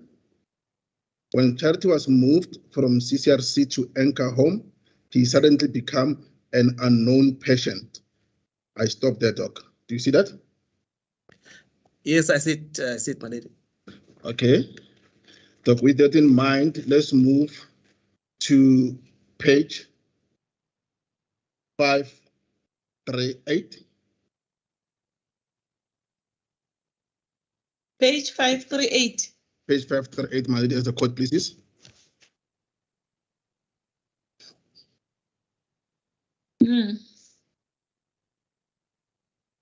On this one, Doc, that is a statement by Daphne Mashlodi Ndlovu.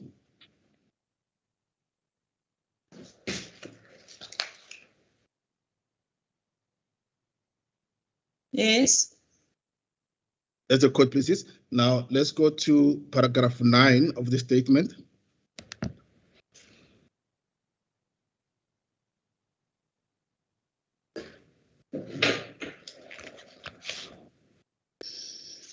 Yes. Doc, on paragraph 9, are you there? Yes, I'm in it. Okay. Doc, for the sake of time, again, I'm going to read this paragraph. It's not that long. Just to help you who the Ndlovu is. It says, as the social worker in the institution, this CCRC, one of my responsibilities was to liaise with family members of the MHCUS before MHCUS were transferred to Siabadinga and Anchor. We contacted those that we had their contact details and informed them. There was also a meeting between CCRC and the family members regarding the move. I know that there was a complaint. So we must start, Doc. I know that there was a complaint about the late Charity Ratoto, that the family was not notified about his death. The family was notified when he was placed in CCRC and when he was discharged to Anchor. I was communicating with the person known as Kevin about that. Do you see the doc? Yes, I see it, Council. Now, Doc, I carry on. After discharge of charity, I received a call from Mr. Pasha, who is working at our institution, that he was with a family of charity and that they were looking for him. I was not around Pretoria at the time, so I asked him to get me their contact details so I can call them when I get back to work. When I got back to the office, I went to Anchor and inquired about Charity Ratoto.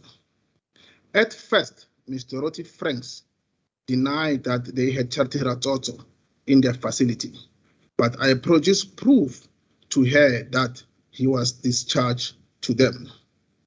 Right, Doc, now, after reading this paragraph, do you agree with me that while he was at Charity Ratoto, while he was at Anchor, he was identified as Charity Ratoto, not as an unknown patient? Yes, my lady, even the line that I wrote, it says when he was moved from RC to Anchor Home, that's where he lost the identity. I don't think that he lost it I don't think he didn't have identity at Cullinan, but when he was moved it at Anchor. Yes. Thank you. Okay, thank you, Doc. Now, let's look at page 6339.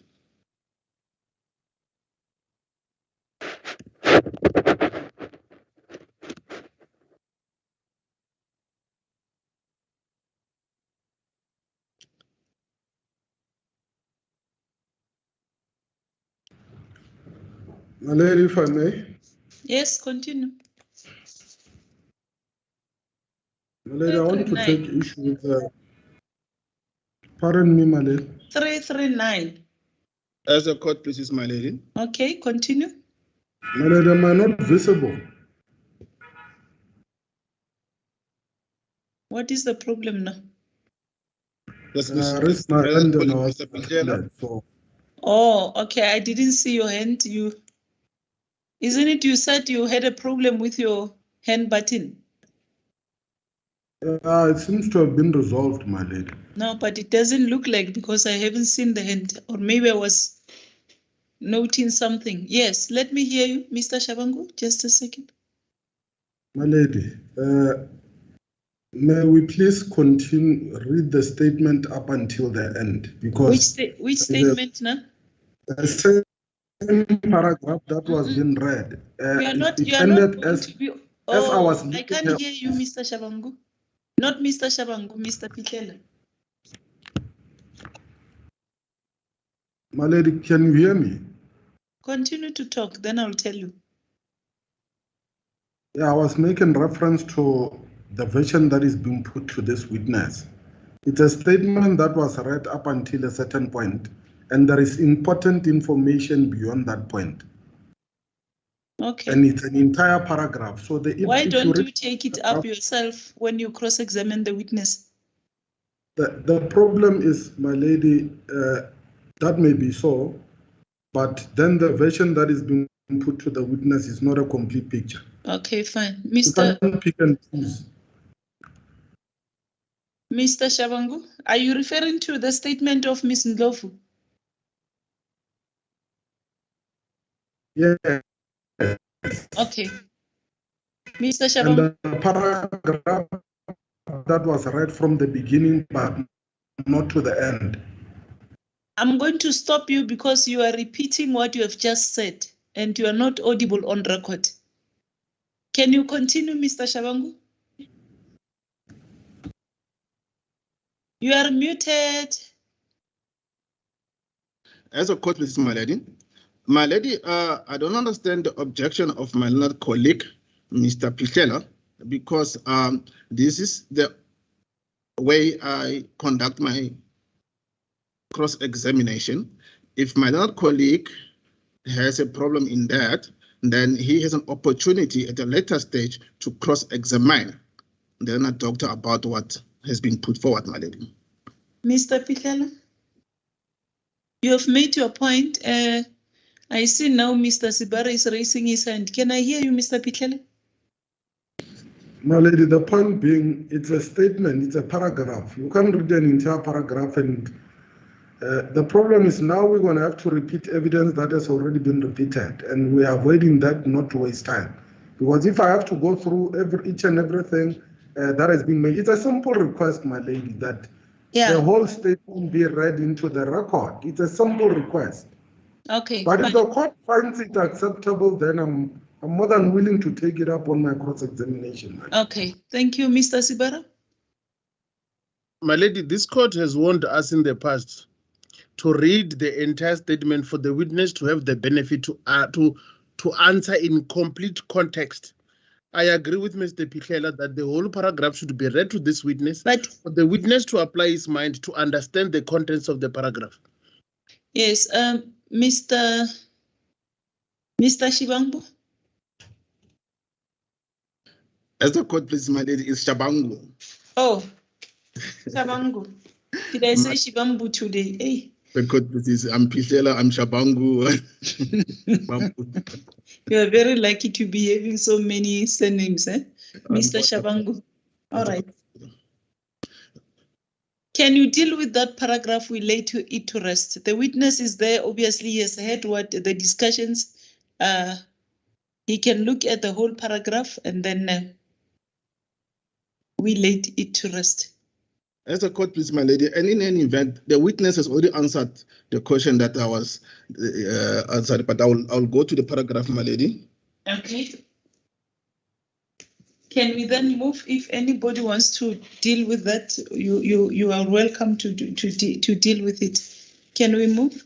As a court, please, my lady, can I just recall my notes? You were on page 339. You've just referred us to page 339. My lady, I was referring the court to page 6339. 6339. As a court, please, my lady. So I wanted to confirm whether this was the correct page. 6339. Yes. As a court, please, my lady. There is a statement of Tepiso Promise Mola.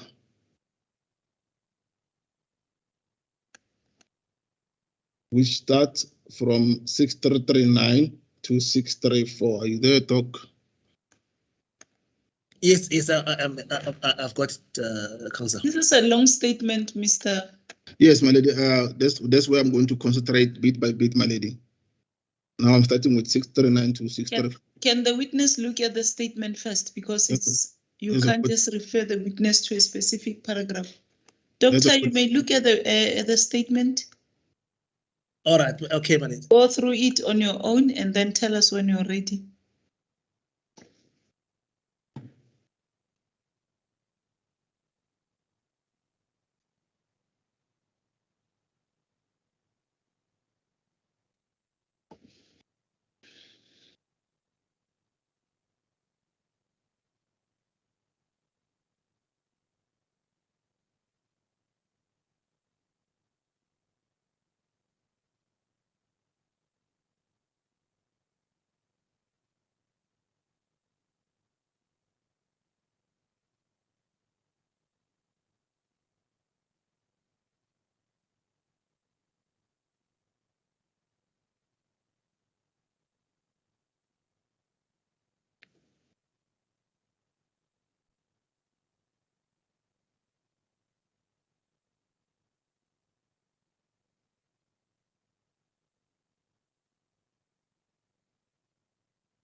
Yes, my lady, I've gone through the statement.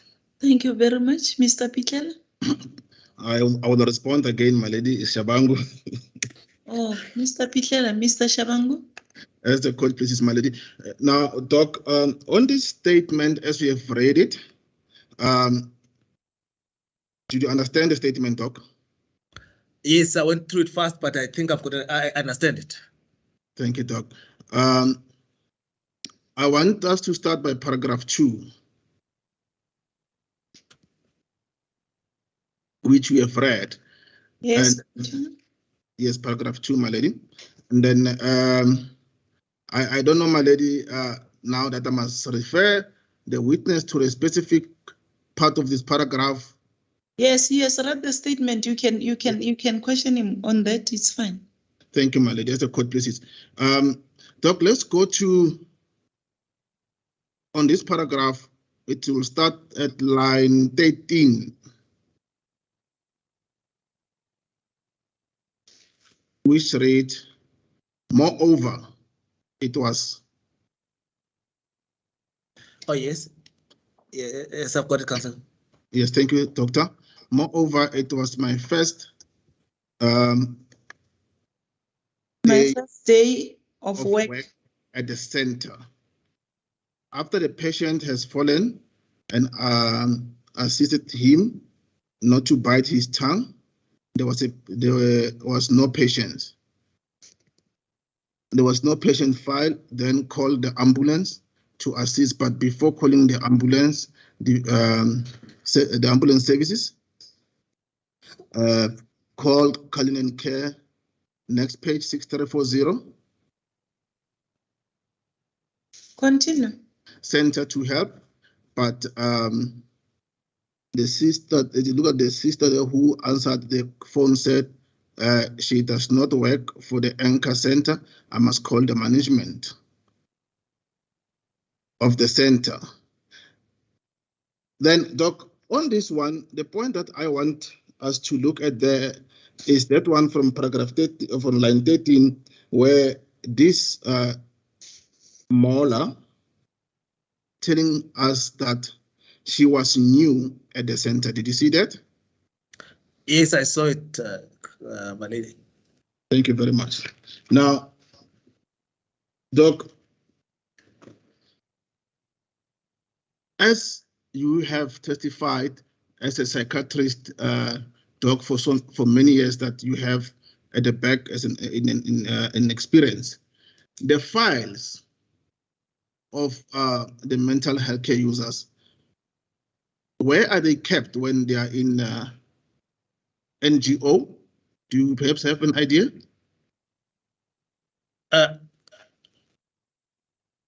My lady, I would not know where they kept them at Anchor Home, but the now standard procedure in a psychiatric facility is that the files will be at the nurse's desk. Okay. So there'll be a cabinet with all the patient's files at the nurse's desk. As a court pleases, Doctor. Now, we see here the caregiver who is new and he doesn't know where the file is. And the patient now, he needs medical attention and he calls the ambulance. Now, will you agree with me that it is correct to say that the reason why this patient was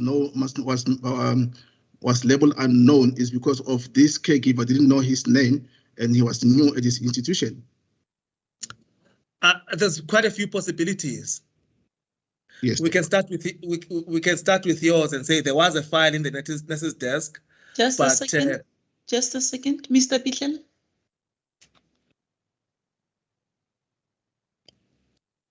My lady, with respect to my learned colleague, you are asking this witness to speculate. I mean, the witness has already testified. You could have put this version to that witness before to say, because you didn't know where the files are kept and all this. How is it relevant to what this witness is testifying to? Mr. Pichela? My lady. Oh, Mr. Pitlela too, my Mr. lady. Shabangu. Thank you, Mr. Pitlela. Mr. Shabangu. I'm a twin to Mr. Pitlela, my lady. I As a don't know court, what's happening to me today. Mr. Shabangu. as a court, please, my lady, I disagree with my colleague, my lady, on that one, because the patient, the caregiver testified that he was new in the institution and there was no patient's file. Now, the witness, what I'm asking is now, is it possible that this witness, Mr. Mola, because he did not know what the file is possible that now he has to say, I don't know this witness? It's possible that he had to say that he doesn't know the patient. The patient when the ambulance was there, the name. Yeah, but is that the evidence before us? We shouldn't speculate. In my view, this is speculation. As a court, please, my lady, I'm indebted to the president. Yes. I'll continue, my lady. Continue. Now, let's go to page 6341.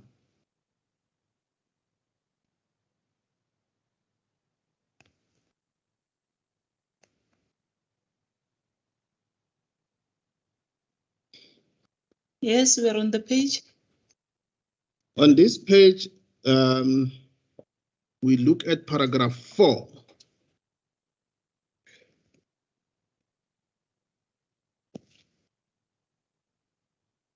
Yes, we're there, Mr. Pitlela and Mr. Shabangu. On line 5, from the bottom of this paragraph, it's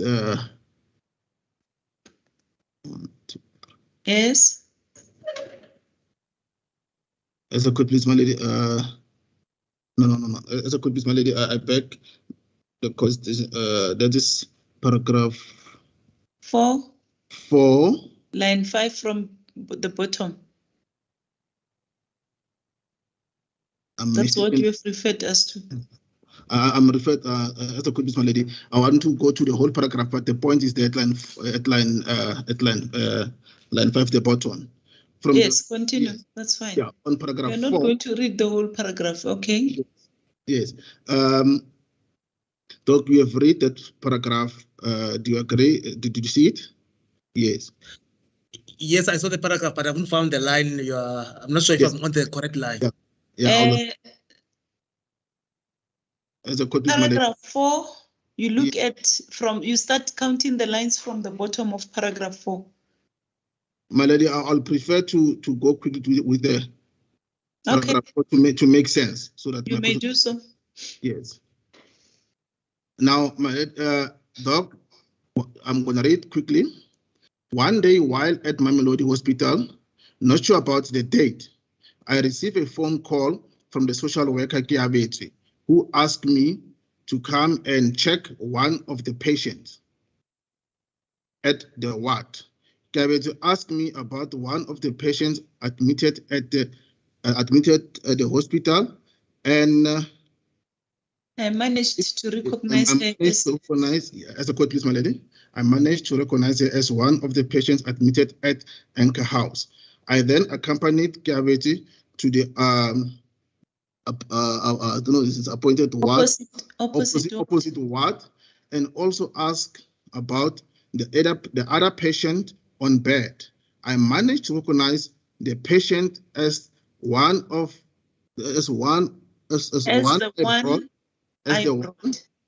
I brought earlier in the hospital for medical treatment as Charity Ratoto. Do you see that, Doc? Yes, I see it, Council. Now, Doc, do you also see now this patient is now being identified by the Mr. Mola as Charity Ratoto? Yes, I see that. Let's continue further on paragraph 5. On arrival at Anchor Center, I informed the center manager, Dorothy, about the patient who was admitted at Mamelodi Hospital. As I'm going to 6342, as unknown is Charity Ratoto because I have seen his identification book at the center. What? Do you see that, Doc? Yes, I see. Now, with this paragraph, Doc, it is clear now that the identity book of this patient was there at the center. Then he's known as Charity Ratoto. Do you agree with me? Yes, Councillor, I see. I'm sure we are dealing with that line, but it doesn't. He had lost his identity. The fact that the hospital didn't have identity. So that's what I'm trying to say there. They are struggling with it. Someone must identify him. Then they are linking him to an identity at home. So if he was in a facility, he should just move with his identity from Cullinan with his identity to Anchor, from Anchor to the hospital. There should be no loss of identity, no matter how briefly it is, because it will have an influence in his treatment. So I can see that, apologies, Council, I can see that they are going through the process. He's going through the process, Mr. Mole, of identifying it, of unearthing this identity that has been lost, but it has been lost. Doctor, if you understand me correctly, at Anchor Home, the identity of the patient was there where he was received by this institution. That means he was not unknown. Do you agree with me? Mr. Shabangu, just a second.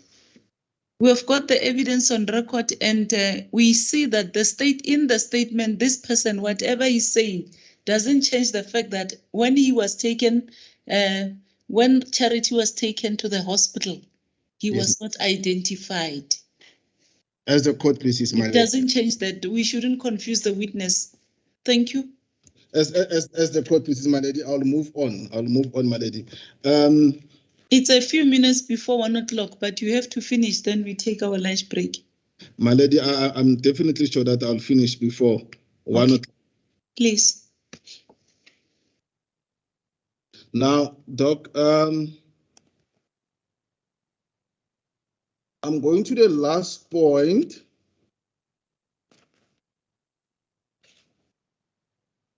Which is on page 6365.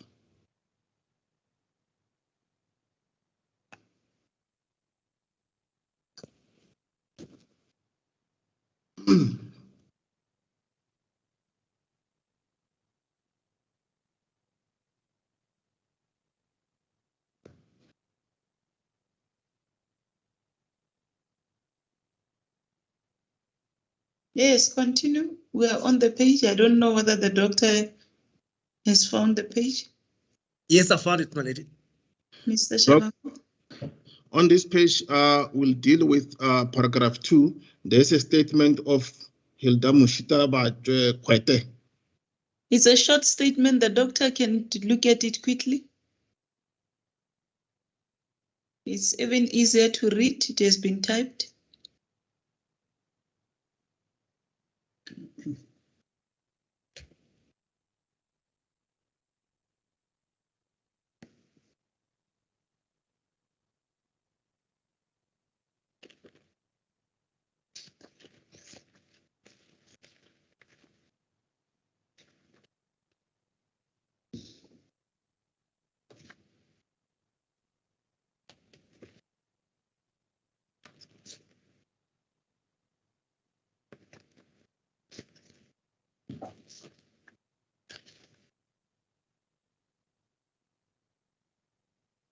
Yes, my lady, I've read the statement. No, say continue, Mr. Shabangu.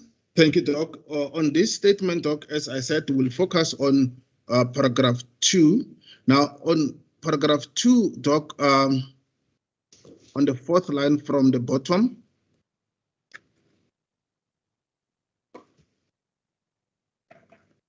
we start with the medication. I have it, Council. Which read the medication for the MHCU for a period of a month was explained and handed over to Anchor House nursing staff. Moreover, the condition of the mental health care user was thoroughly explained to Anchor House staff members. Now, Doc, with this paragraph, it is clear from this statement that the medication of the mental health care user for a period of a month was explained and handed over to Anchor House nursing staff. Do you agree? Yes, that's what the nurse says, Council. And this is the nurse who handled this patient. Do you agree, Doc? Yes, yes. Thank you. Now, Doc, lastly, I want us to go to a last point before we go to lunch. That is on your opinion on charity rights also. As a court, please, my lady, I'm just getting the right page.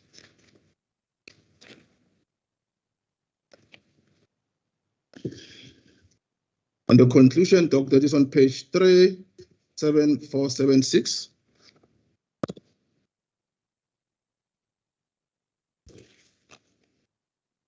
Excuse me? 37476. I have it, Council. Now, the conclusion is very short. I'll read quickly. Charity died from aspiration pneumonia. It is likely that he had seizure and aspirated. The information about his epilepsy and need for treatment was lost between the institutions. Now, the problem I'm having here, Doc, is that you are saying that the information was lost between the institutions. However, you don't indicate which institutions, Doc. Can you clarify which institution? I mean, what is obvious from the statement is that definitely Mr. Mole was not aware whether the patient had seizures or not. So there was certainly loss of information between Cullinan and Anchor House. Lots of information. I'm not saying maybe Cullinan didn't give it or maybe Anchor House didn't receive it. So, but there was a lot of information there. But I'm also not certain of the threat from Life Esidimeni to Cullinan if this information about epilepsy was provided. There is also, I'm going to add, there's also some lack of clarity even from the medication from Life Esidimeni because it is not suggestive of epilepsy. So it was this a first episode of epilepsy, or I think in the docket we can find it. I think he had epilepsy at least in childhood, if my memory serves me well. Did Life Esidimeni stop treating the epilepsy because he had not had many seizures for a long time? Those are just all the complexities of this epilepsy.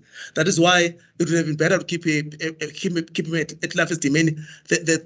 Moving him from Life Esidimeni to Cullinan to Anchor House caused a lot of information being lost because some of the information may not be recorded, it may be out of experience. As I say, the medication is not indicative of epilepsy, and yet there is a diagnosis of epilepsy.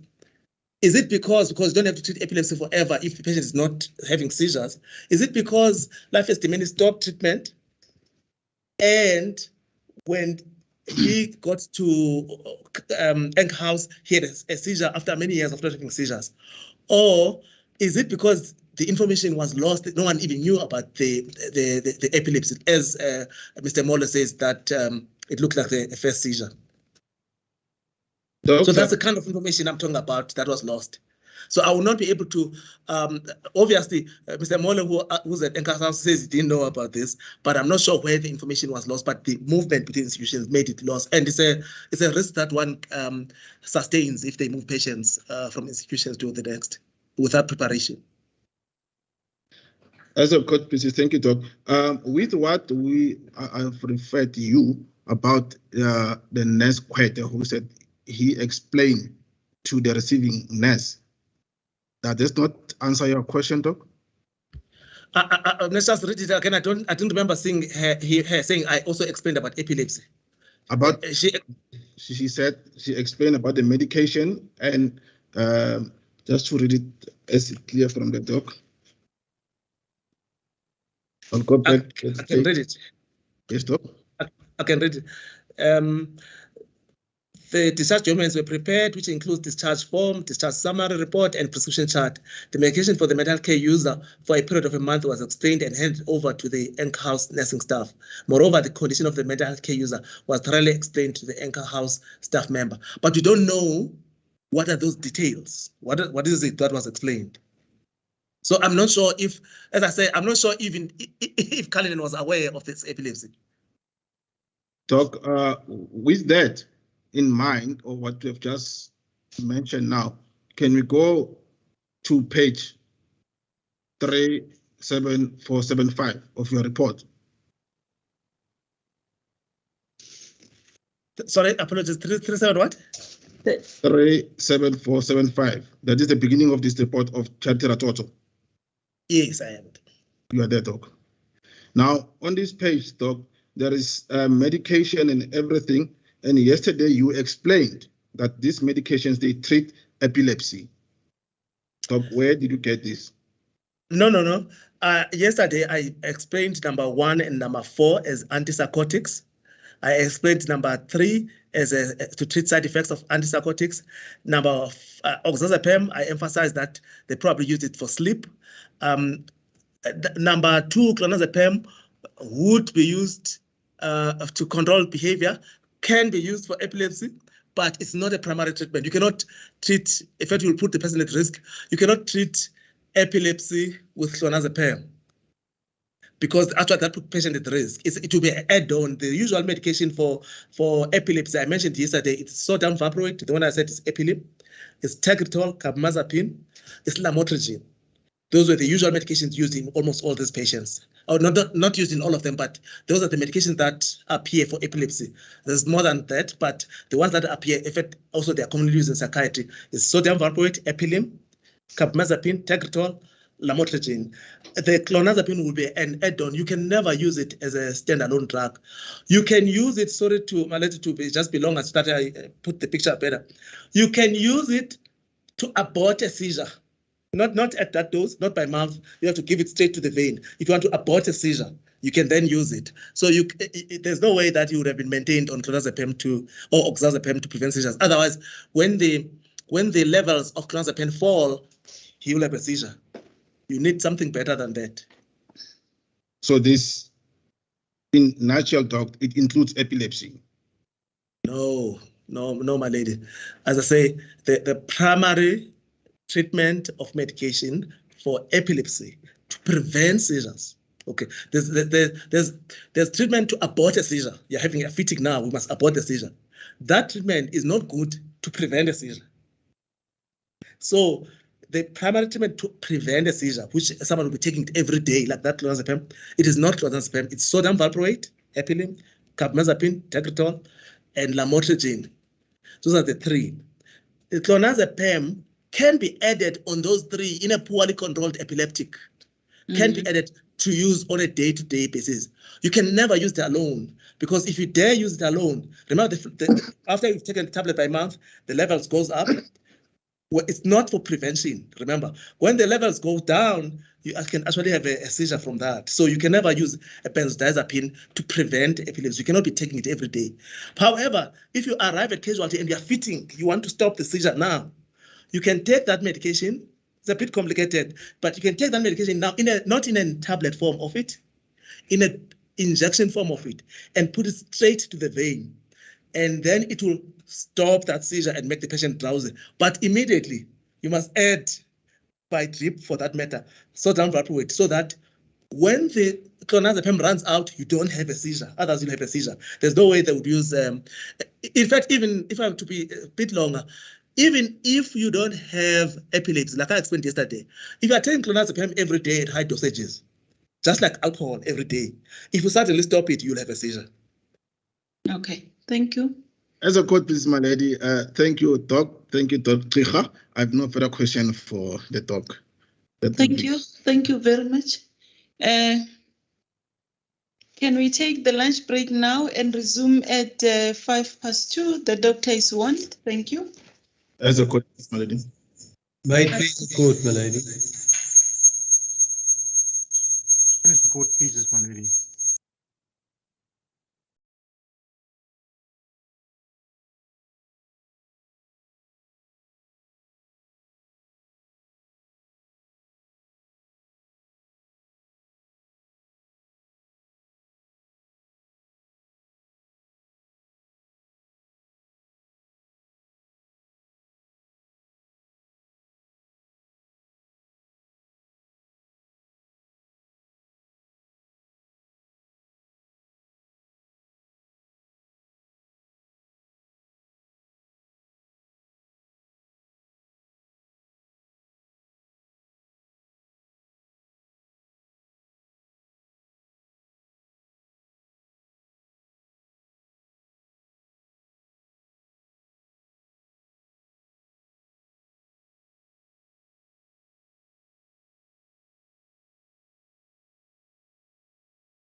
Doctor, you are reminded that you are still under oath.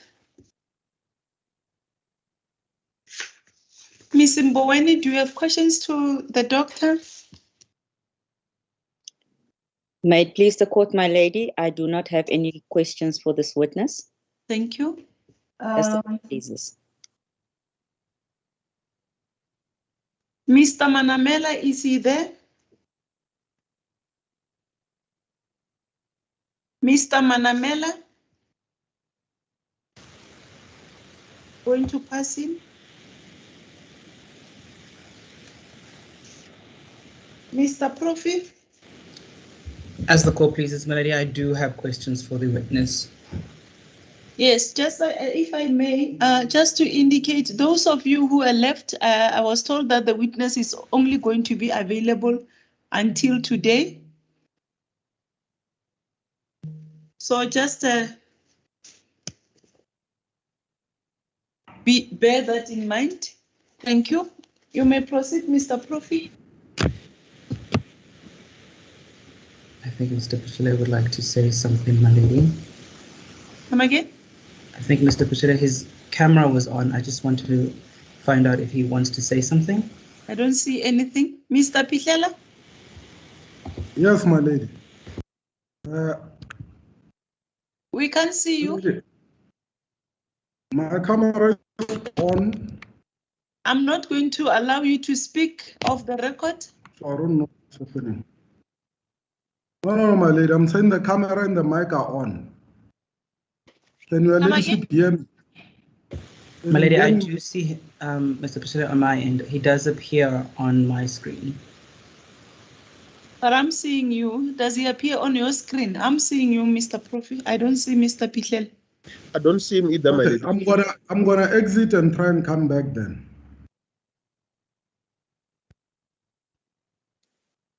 I do see Mr. Pichela, but he has left, my lady. Oh, you were seeing him? Yes, my lady, I did see him. On my screen, I was only seeing Mr. I see Mr. Pichela on the screen, my lady. Now?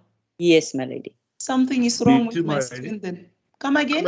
I can't see him. I can't see him at all. Mr. Lake, can you see Mr. Pichela? I see my lady. Can you see him? Then something is wrong with my... I can't see him. Yes. You also can't see Mr. No, Sibera? I can't see him. I can't see him. I don't know. Mr. Pichela? You My see, lady, may I see Mr. Profi?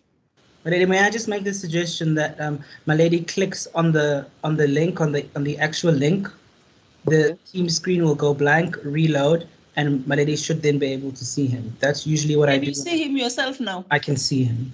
Okay.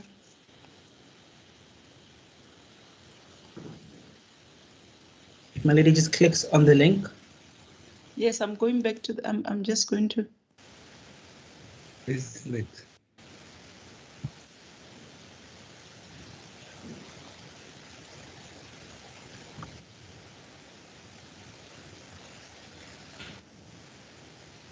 Yes, I can see him. Thanks, Mr. Profi. I can see him now. But I still can't see him. I don't know. Okay, it's fine. But this thing, it takes a long time for me to rejoin the meeting.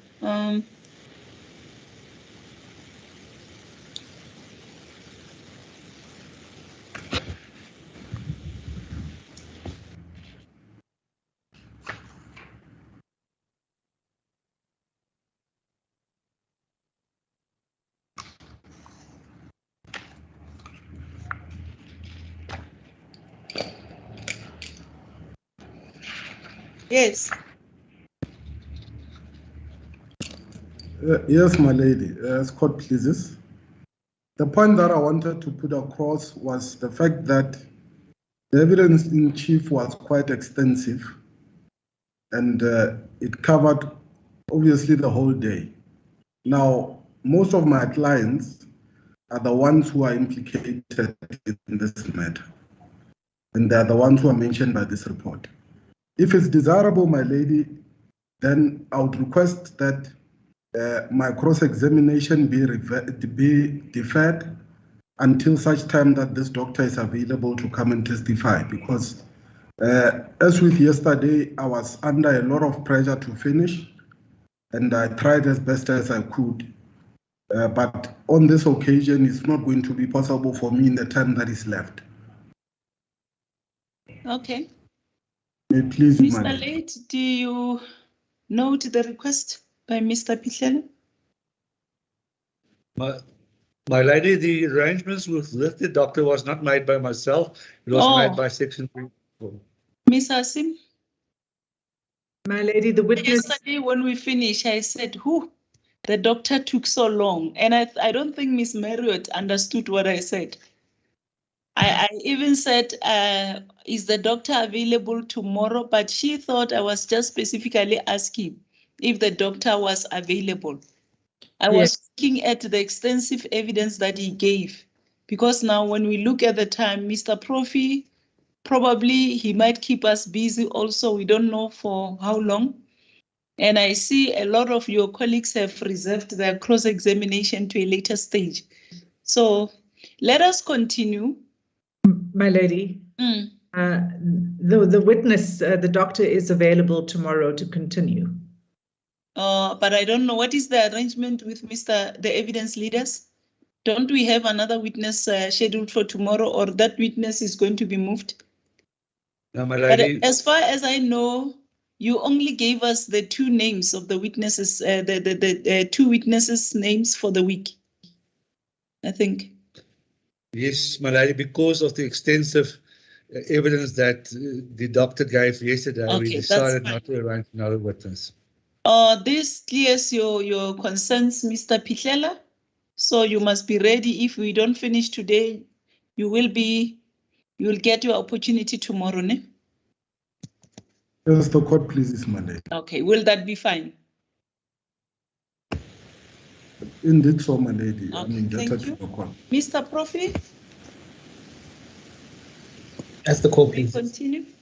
Good afternoon, doctor. And don't be that quick as you used to, please. I'll do my best, my lady.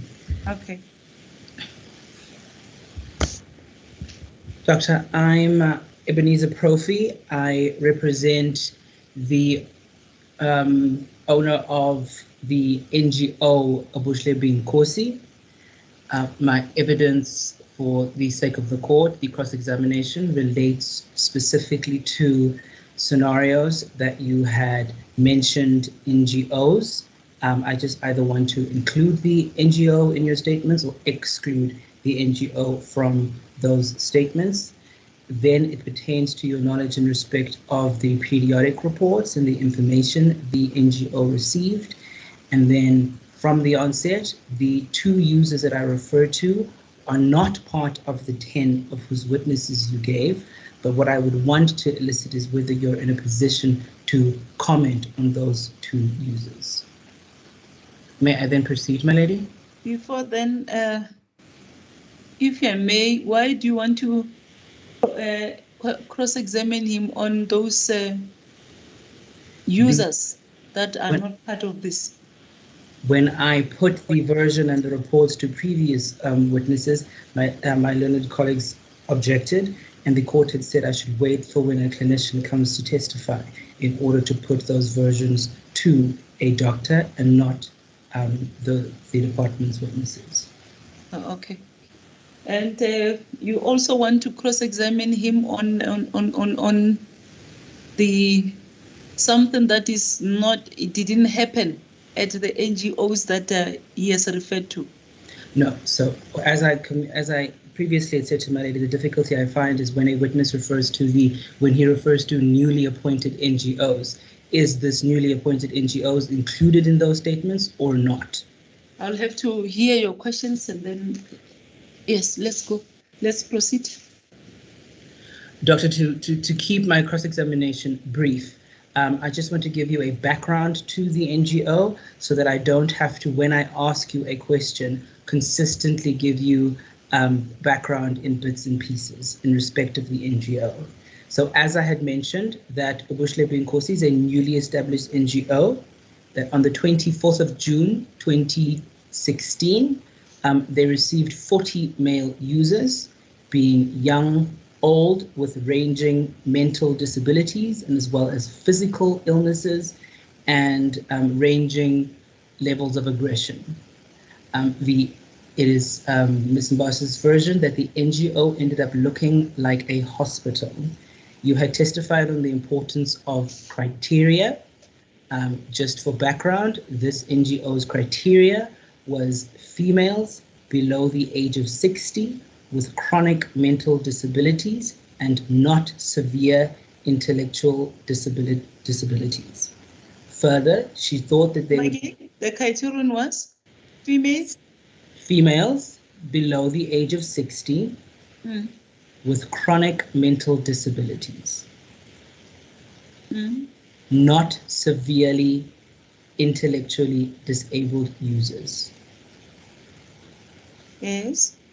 She thought that the users she would receive should be able to interact and they'd be able to take instruction. And majority of them Just a second.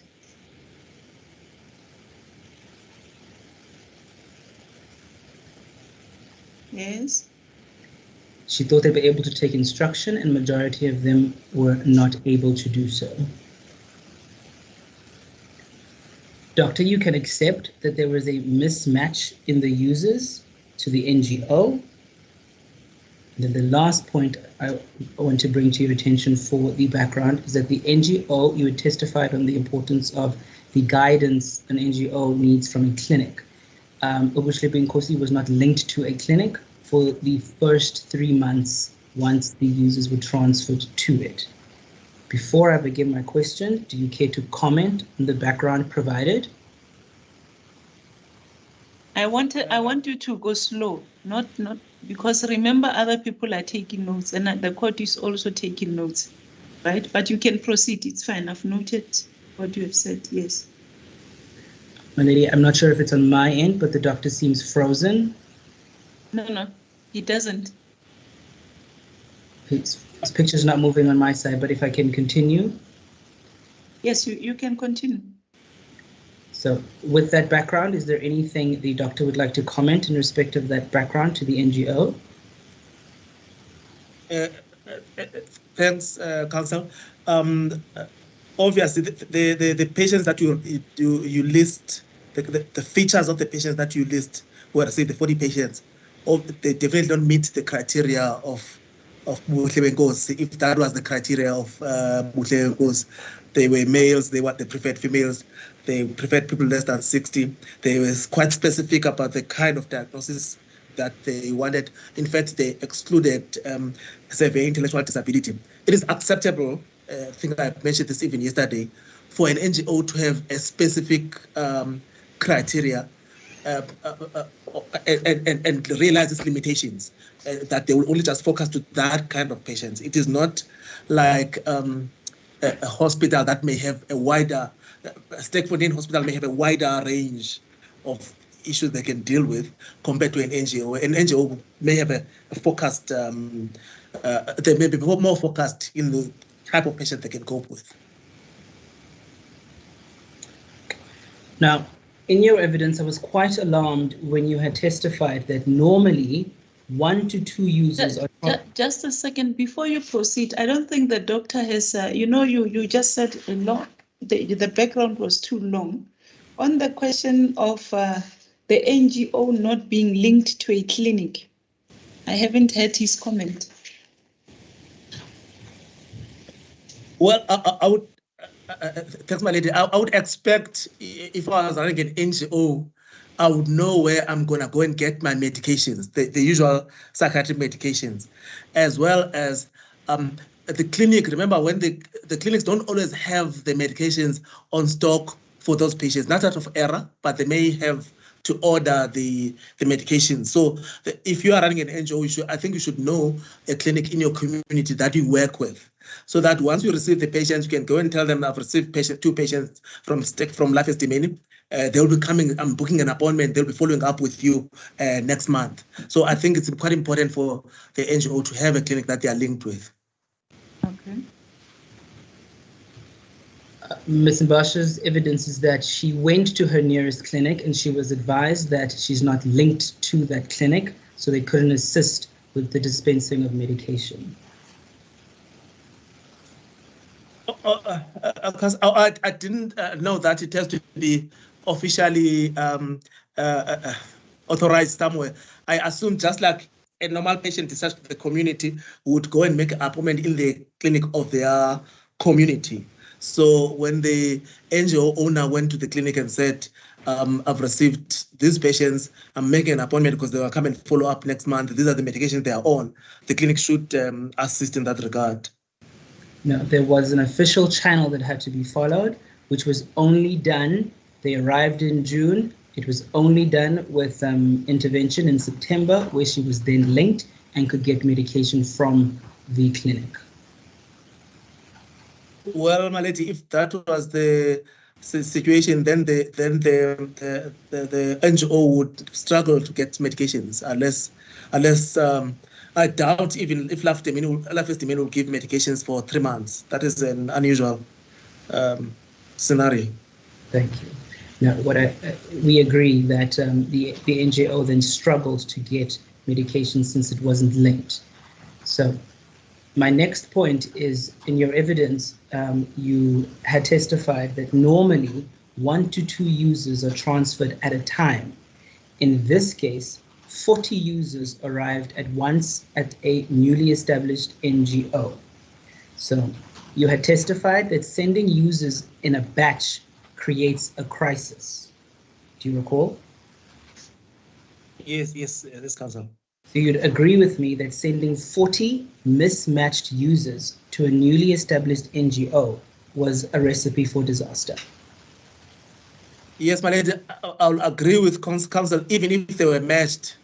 As I said, I don't think there's a rule that says how many you can take, but from a clinical point of view, if you're gonna receive 40 patients in one day, there's a high likelihood of risk. I don't want to say it can never be done.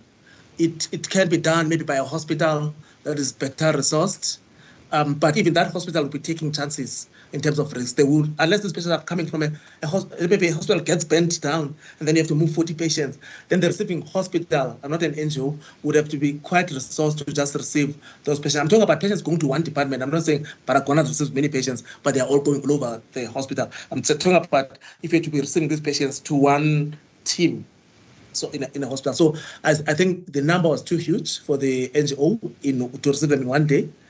What will make things worse is the fact that they are mismatched they are not part of the criteria of the NGO. Under normal circumstances, they should not. The NGO cannot admit patients that are not part of their criteria. Thank you, Doctor. Doctor, can we then turn to page 4305? I'm now going to deal with one of he's part of case docket 50, Timothy Mcappell. Can you give me the page number? 4305, my lady.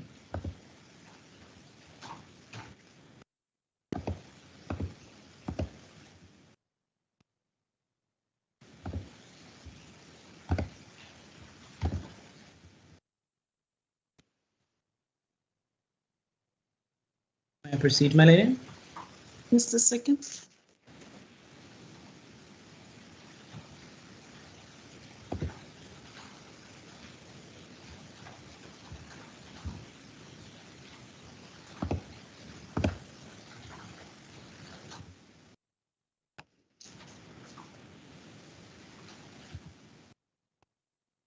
Yes, you may proceed.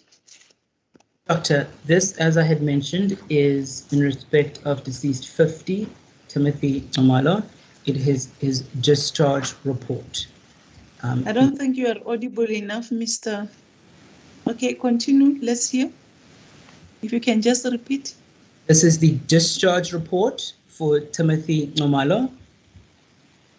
The date reflects as the 23rd of June 2016, being the day before the users were transferred to the NGO. The reason why I bring you to this page is in respect of the medication listed. in your evidence in chief, you quite eloquently explained the medication to the court. If possible, could you do the same for the medication that this user was assigned with? Yes, thanks, my lady. The patient is on amlodipine, 5 milligrams per day. That is an antihypertensive. It's for high blood pressure. The ribotril, the first medication is amlodipine, 5 milligrams per day. That is a tablet for high blood pressure. The second one is written. The second one is written as a ribotril. Ribotril, I think we've been talking about it from yesterday, even this morning, but it was called clonazepam.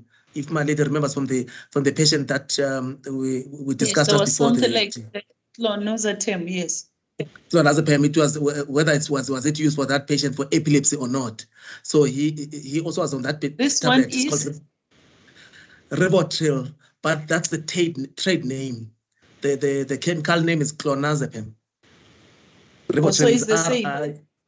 Same as clonazepam. Is it the same? Yes. It's exactly the same. TRIL. Okay. It's the same as clonazepam. Ribotril is the name they use to sell the drug, but the chemical is clonazepam. Okay. Let's deal with 3 and 4 first before we go back to the ribotril, so that others is always confusing because it's being used for many things.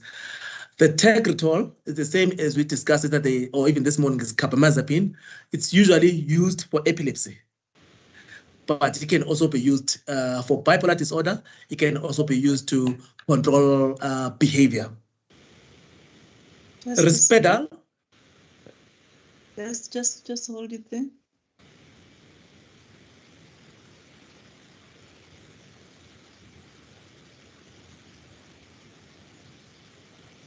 So it can be used for epilepsy, bipolar, and behavioral disorder. Behavioral disorders, yes, my lady. Yes, continue. Risperdal, also called risperidone. It's an antipsychotic.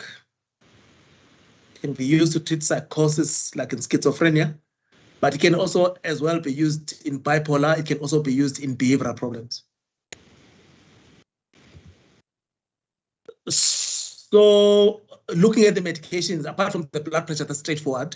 Looking at medication, it will be difficult to decipher the diagnosis, whether we're dealing with severe intellectual disability and they're using the medication to control the behavior, or we're dealing with bipolar disorder, or schizophrenia with epilepsy. So those are the kind of diagnoses that are potentially being treated there with that combination of medications. Okay.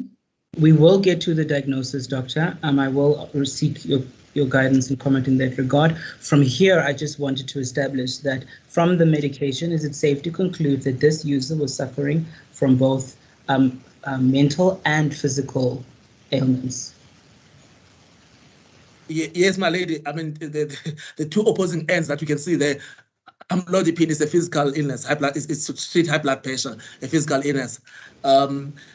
Risperidone is to treat behavior and psychosis. You can already, from that, those two opposing poles of medications, you can see that we're dealing with a psychiatric illness as well as a medical illness, which is not uncommon.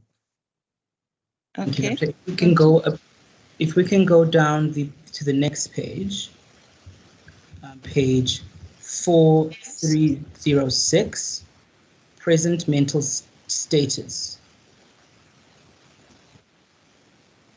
Other than calm, could you read and explain the other mental statuses of this user? He is at the time they were discharging him, they were of the view that he's cognitively impaired. As what I described yesterday, the loss of memory, or maybe not have been lost, but maybe the memory never developed, the loss of intelligence, the loss of executive function, ability to plan, think, and do those. So that is cognition. Those are the cognitive functions. They are impaired. They could have been, maybe they didn't develop from childhood, or once we know the diagnosis, maybe they declined after some event happened to the brain. But the second line is psychomotor retarded. What does that mean? Yeah, so psychomotor means he was slowed down in his movement. Yeah, it's opposite of being excitable or being up and down and moving. He was slowed down, if that makes sense. Are you in a position to read? Yeah, the third one is probably euthymic. No. When they deal with mental status, they comment on different areas. They don't summarize it. So euthymic, now they are looking at the mood of the patient. At the time they were assessing the patient, the mood, the patient was not happy and not sad. He was just okay. It was not? He was not sad. He was not happy. He was just okay. Yes. And the last one is auditory hallucinations. So it means when they interviewed him on that day of the discharge, he was hearing voices.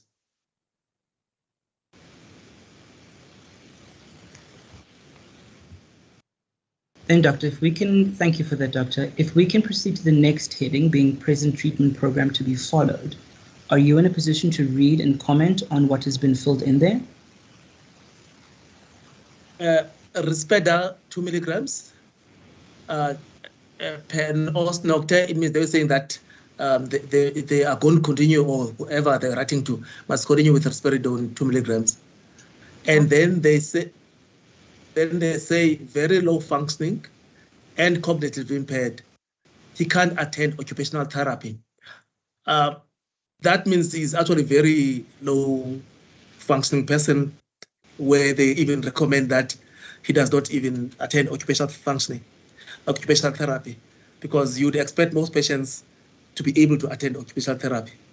The occupational therapy may be at a lower level for low functioning patients, but this one must have been very low functioning. Thank you, Doctor. And then you had asked in respect of diagnosis, and this is where I paused you and said that later it would become apparent the diagnosis. So in the next header, it reads diagnosis at present state. Could you explain his diagnosis? Oh, yes, that makes sense. He's got vascular dementia. It is the same category as I've discussed earlier yesterday. I think it was Virginia who had, I think, Alzheimer's. But this one, the vascular just tells us the cause. Alzheimer's means there's no cause found, really. It is a type of dementia, but this type of dementia is vascular. It makes sense because it's got high blood pressure. And high blood pressure damages small blood vessels. When it damages the small blood vessels of the brain, you could have small areas of death in the brain, and then your cognition, then because small areas are dying, your cognition, your memory goes down, and eventually you have a dementia. So it's a vascular dementia. It's a complication of high blood pressure. And they also said that on Axis 2, it's got a second diagnosis. He has hypertension, which is high blood pressure, and also has epilepsy. Doctor, may I just ask that you just slow down a little? It's difficult to take notes at the speed at which you're testifying, please. Continue.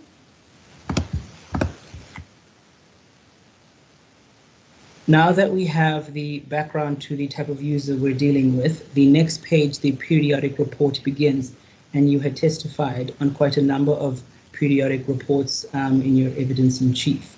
So what I just need clarity on is Mr. Nxumalo's periodic report.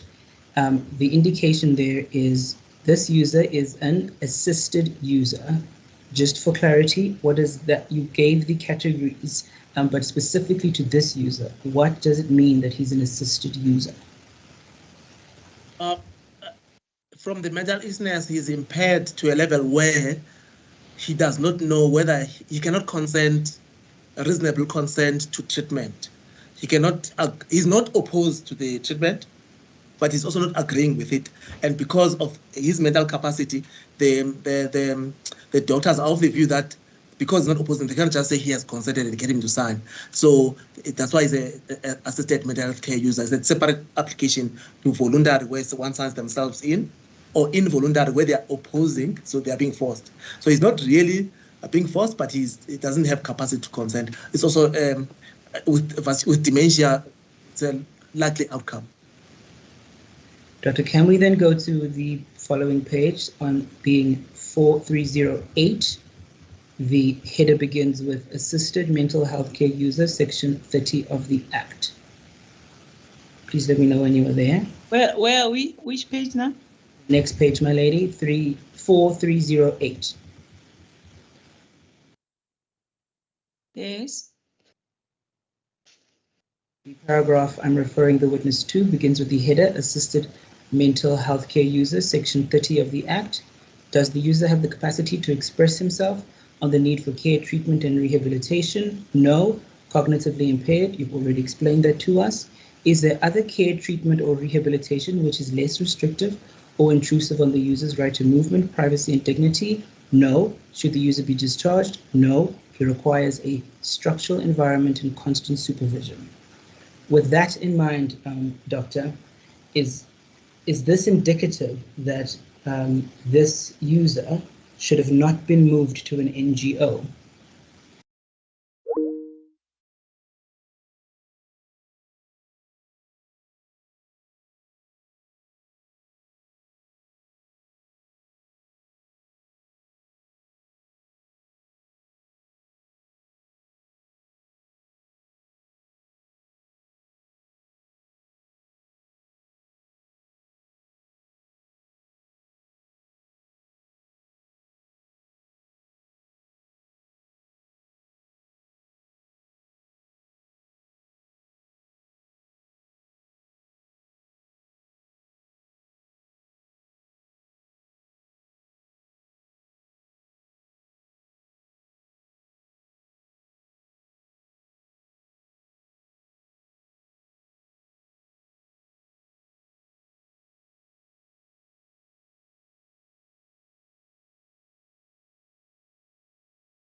If we can have a look at the periodic report in totality, would you agree with me that page 2 of this periodic report is missing?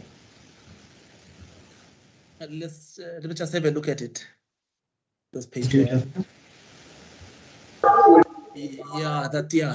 goes to page 3. So this periodic report is just a second. It starts from 4305. The periodic report begins at page 4307. Oh, this is the discharge report, and then let me see. Yes, the periodical report starts from this page, and then yes, there is no page 2. Correct. Okay, continue. Doctor, you would then agree with me this periodic report is incomplete? What we have in front of us is incomplete. There's a missing page, but there is a likelihood that the page was not photocopied. Or that maybe that the NGO also did not receive page 2. There is that likelihood. Thank you. So on top of receiving mismatched users, not being in line with its criteria, additionally receiving 40 users in one day, we can then also include the possibility that those mismatched users also came with incorrect periodic reports. The periodical does not necessarily have to go to the NGO. That periodical would have been communication between Life Esidimeni and the review board. So when you discharge patients from Life Esidimeni or where I work at clinics, you don't have to necessarily pass the periodical report, because you would have covered the information in that discharge summary that was on top.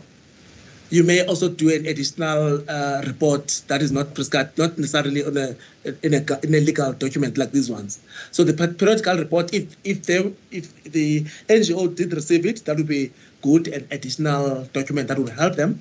But it's not. We don't usually send the periodical reports to the NGOs unless Life Esidimeni was sending the entire file to the NGOs. Life Esidimeni was not sending the entire file, but Doctor, the difficulty I have is that if you're saying that it's not a necessity, the discharge report is the necessity. The discharge as above, we went through it above, would reflect the medication, the diagnosis, and the status at admission. So if the NGO is only to get the discharge report, how would it understand the history of the treatment of the user? Yes, that's what I said even yesterday. There's two ways. In fact, let me start with this one.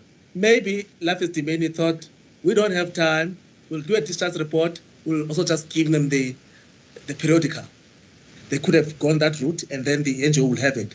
The usual way that we do it is that when we are not under pressure, I'm sure I could also have made the same choice under pressure, not to write a long report. The usual way of doing it when we are not under pressure would be you do a discharge report, that form 3, and then you'll have your own standard form that gives even more details than the periodical does. So you'll then send the NGO, wherever, a detailed report. Sorry to take the time, but remember, sending to the NGO should not rely on these documents. There should have been an application to the NGO, which would have passed the information to the NGO, even before, a month before the NGO thought they would receive a patient.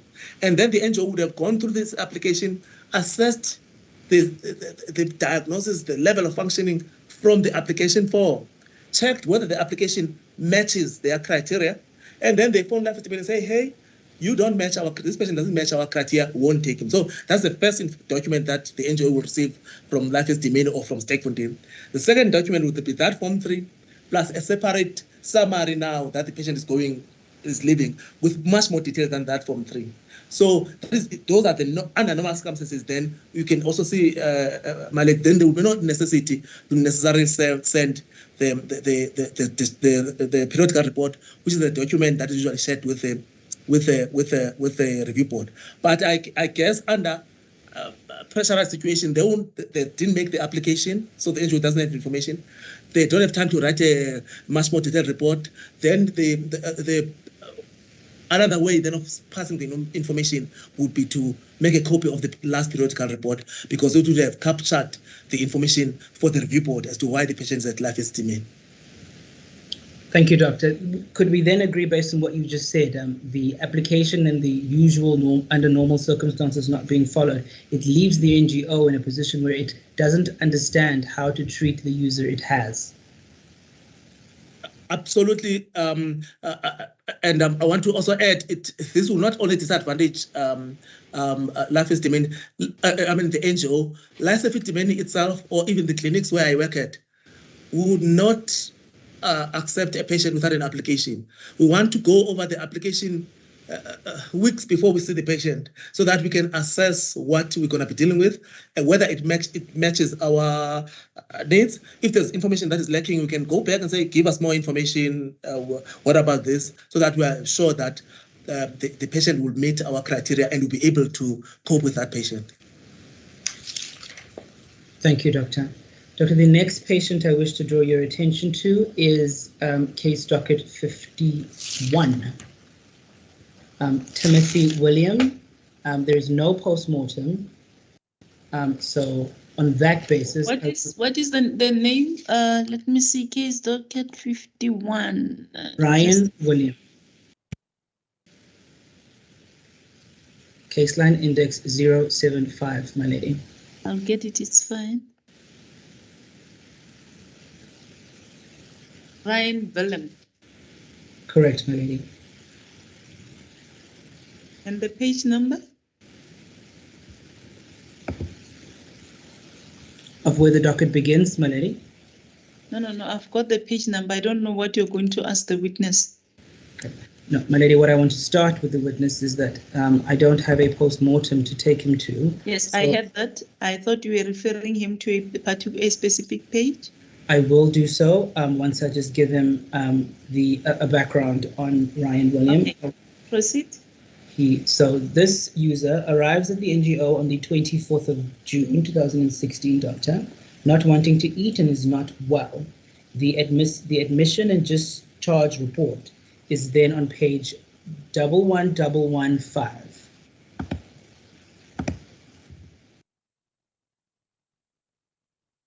Page 11115, my lady. Doctor, please let me know when you're there.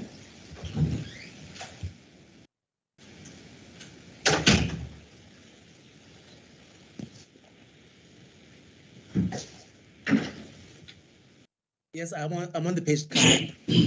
So, just for the purposes of background, for you and as well as the court to understand, the user arrives on the 24th of June. He is assessed, accommodated into the NGO. Him not looking well nor wanting to eat, he is then taken to the hospital on the 1st of July. The reason why I referred you to this page is just to put that into context, is that it reflects he's admitted on the 1st of July 2016 at 10 minutes past 8. Provisional diagnosis is PTB.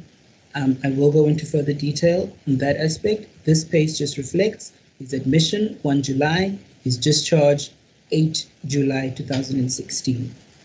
He then is back at the NGO, but Ms. Mbasha is still not satisfied with his condition, sends him back to the hospital on the 10th of July.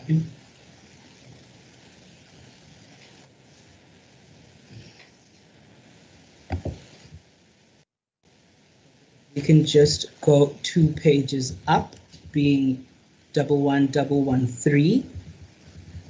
If you can just, if somebody could assist you to rotate the page. Yes, I am on it. And it's rotated. Yes, Councillor, I'm on it. I only wish to draw your attention. Mr. Sibara, please mute yourself. I hear your voice. I don't know whether it is you. Somebody is talking in the background.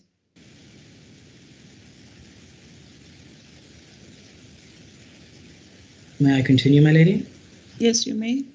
I only wish to draw your attention to the date. So the date is the 1st of July, and the assessment is a 63-year-old male patient came into the unit, condition weak and ill, coming with, let me zoom this so I can. History. Thank you, doctor, of difficulty in breathing. So that is the first assessment the hospital makes. When he arrived on the 1st and remained there till the 8th.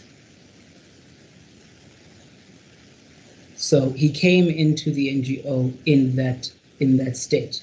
Then upon his discharge on the 8th of July, the NGO remained concerned and sent him back on the 10th. He was treated in hospital from the 10th of July until the 19th of July, where he died. So the context I wish to present to you is that the user was only at the NGO for 6 days in June after his arrival, and then 7 days in hospital, 1 day back at the NGO, then sent back to hospital for 8 days until he died. Now, while I'm talking about his death, if we then go to page 11082, being the death report. Please let me know. 11082, my lady.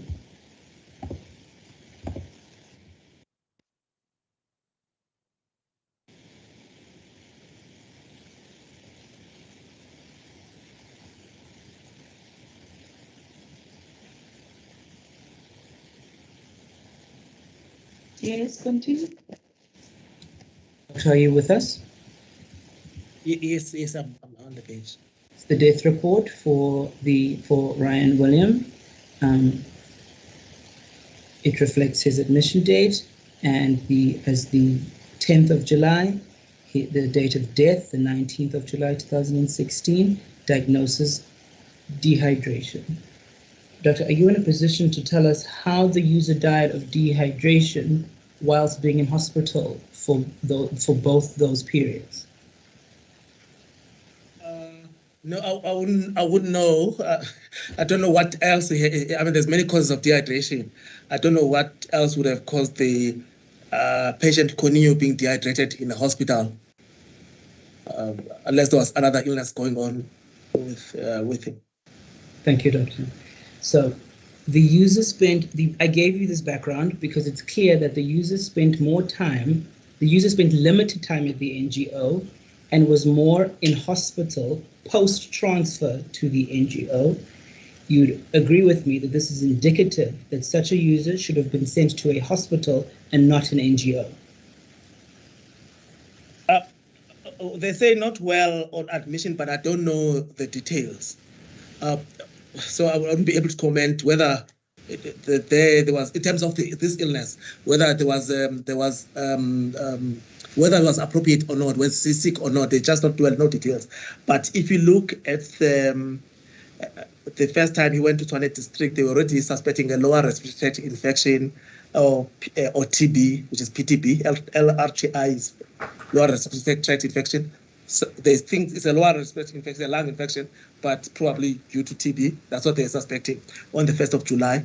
We don't know what they did in terms of treatment, and I don't know what their findings were when he went back again on the 10th, and then eventually dies for dehydration. We don't know whether maybe in the hospital, once they suspecting TB, maybe developed diarrhea or something else that happened. So we'll only speculate. So we won't know what really happened in the hospital. So that's my next point. I just want to conclude this point that, are you in a position to agree with me that on the basis of this user arriving at the NGO, but spending more time in hospital, that he should have rather from the very beginning been taken to a hospital and not an NGO? It's difficult to say because especially because the diagnosis is not clear of what really killed him, because they are not commenting on dehydration on the 1st of July. It's not like they inherited him from the NGO dehydrated. So it's difficult to say what killed him he had it or didn't have it at the time he went to the NGO. My lady, I think there's a hand. Yes. Who's that? My lady, the witness has already answered the question. He's been asked twice and he said he's in a position to comment. He doesn't have enough information. The question has been answered, Mr. Profi. I'm moving along, my lady. I just want to get the correct page. If the court can just bear with me.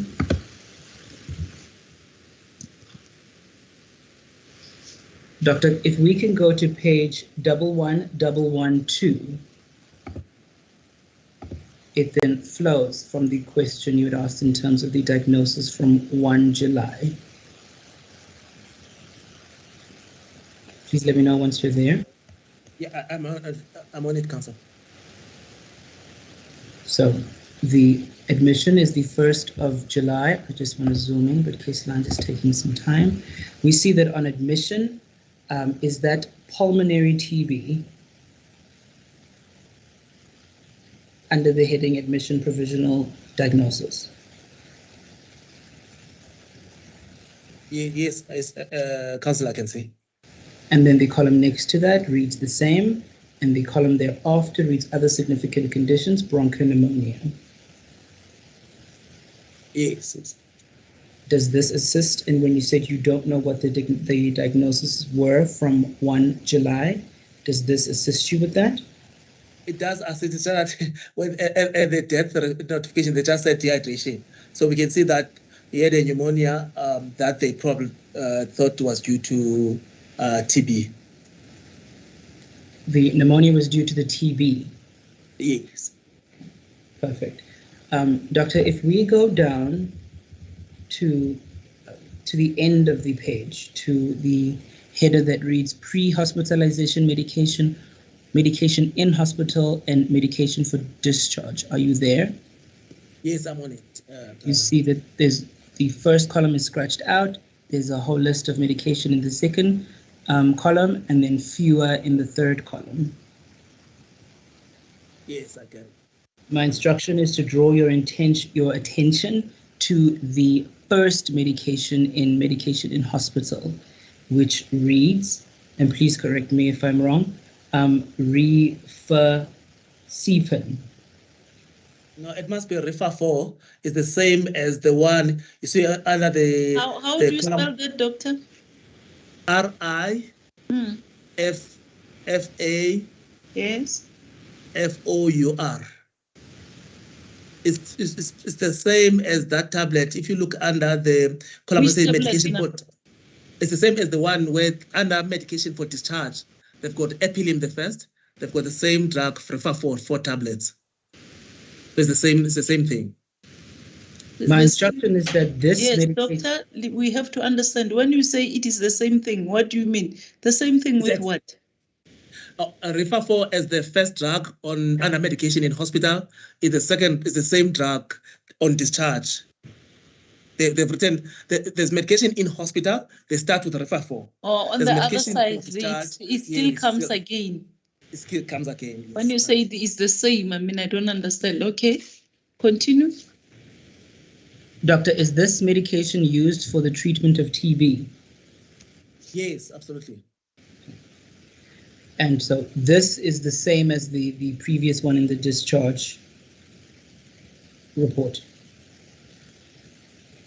But if I understand, just a second, if I understand the doctor, there are different columns here. There is pre-hospitalization medication, medication in hospital, then medication for discharge.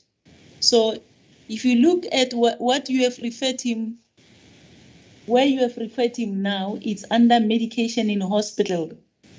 Then this medication, Rifa4, is the first one here. And then on medication, under medication for discharge, it is the second one under after Epilim. That's what he meant. Is that correct? That yeah, if I were to add, I mean, if I can interpret this in front of us, it means that whole long list of medications is what the patient was getting in the hospital, and that included Rifa for the TB treatment. The second column is the medication then they gave to patient to take home on discharge. Along when, okay, yes. Yes, my lady. Continue, Mr. Profi. Doctor, what I want to know is in the treatment of TB, in the medication in the discharge report, that medication, was he being treated for TB at Life Esidimeni and as well as the diagnosis here at the hospital? Sorry, Council, is this from, I assume that this is from the Tshwane District Hospital, not from Life Esidimeni? Correct. This is the medical report from Tshwane District Hospital, which on the first diagnosed him with TB. So it means because he didn't come to the hospital with TB treatment. We don't know whether he was on TB treatment or not at Life Esidimeni. Tshwane District doesn't know that, because otherwise they would have put pre-hospitalization medication, they would have put it. So it looks from the way Tshwane District saw things, they started the patient on TB treatment in hospital. Remember, they had, even on admission, they had suspected TB. But the possibility that he was on TB treatment and that TB treatment was not passed to the NGO, that possibility exists. The second possibility would be it was a new diagnosis, the making of TB. You are correct, Doctor. Mr. Mbasha says that on arrival from Life Esidimeni, there was no indication that this user had TB. She only knew of the TB when he was diagnosed with it at the Tshwane District Hospital. And the consequence of that was that then, because of the type of disease TB is, she then had to get all the other users tested once they found out that Ryan William had TB. Yes, Council, that's a correct procedure, when, especially in the institution, when you pick up that one of the users has TB. It's part of the infection control. So this TB was supposed to be diagnosed and treated at Life Esidimeni. Yes, I mean, one can make those conclusions because TB is not a rapidly evolving disease. So you don't sleep today, 2 days later you've got TB. It evolves over time. It's likely when they noted that he arrived unwell, they were picking up some symptoms that there's something going on physically with him that they needed help. Then it got worse, and then they took him to hospital about a few days later. It was on the 1st of July. And then that's when the hospital made the diagnosis. Could that evolution have happened only at the NGO, or would that evolution started at Life Esidimeni? I'll be speculating, but if we don't want you to speculate, Doctor. If you don't know, you don't know. We don't want you to speculate. Thank you, Doctor. One must also take into account that the doctor doesn't have a report for this patient, isn't it? Correct, my lady. Yes, my lady, if I may I'm just switching over to my previous notes.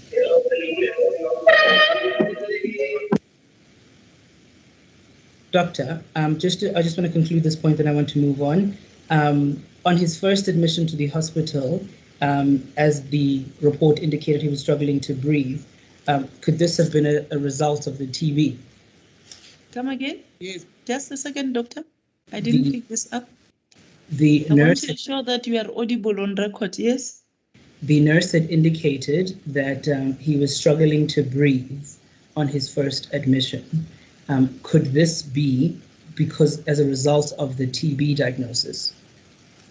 Doctor? Yes, TB can cause TB of the lungs, which they diagnose, can cause shortness of the breath. Okay.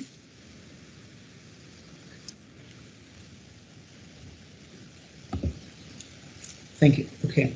Doctor, you had testified, and I want to get this right because it was quite specific and a lot for me to process, is nursing, in terms of nursing experience, your testimony was, when treating mentally ill patients, there's a certain level of skill required. You use the example of treating somebody with dementia, and then you use the example of nursing experience required when dealing with a physically ill patient, and there you use the example of fever and temperature.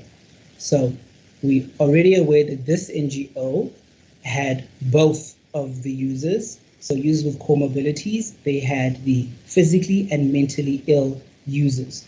What level of care is required to treat elderly users with both mental and physical conditions? Well, it will be extensive. I mean, there's one part is the psychiatric care on its own. That's why the NGO will have to focus on what they're going to do. They can't focus on all psychiatric conditions. Sure, I'll take the whole day myself to cover the what's required.